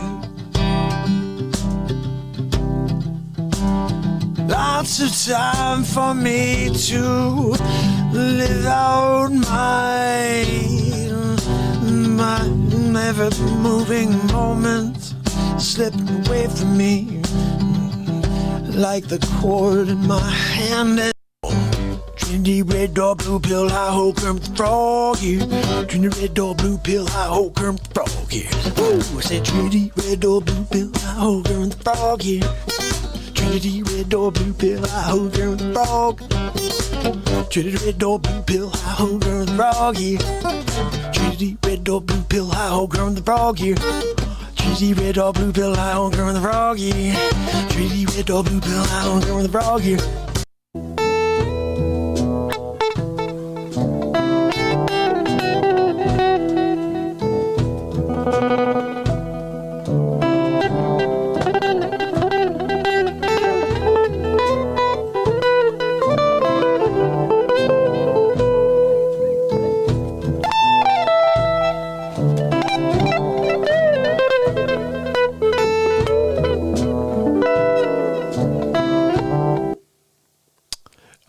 Yeah, that's right, people. I haven't seen a Trinity in the last couple days. I hope she's okay. I'm gonna have to send her a message and send that link as soon as it's live because she's immortal now. Her song will be out there forever. Trinity Red Door Blue Pill Hi Ho Kermit the Frog here. We'll live in infamy right here on the Real Talk Show. So I do want to say, my family and friends, tomorrow, of course, we do it all over again for day 735 in a row. Remember, we're driving towards 1,000, I guess. I don't know. We're just driving. Every day we'll be here putting on that show. So keep spreading the word, please. I love you guys.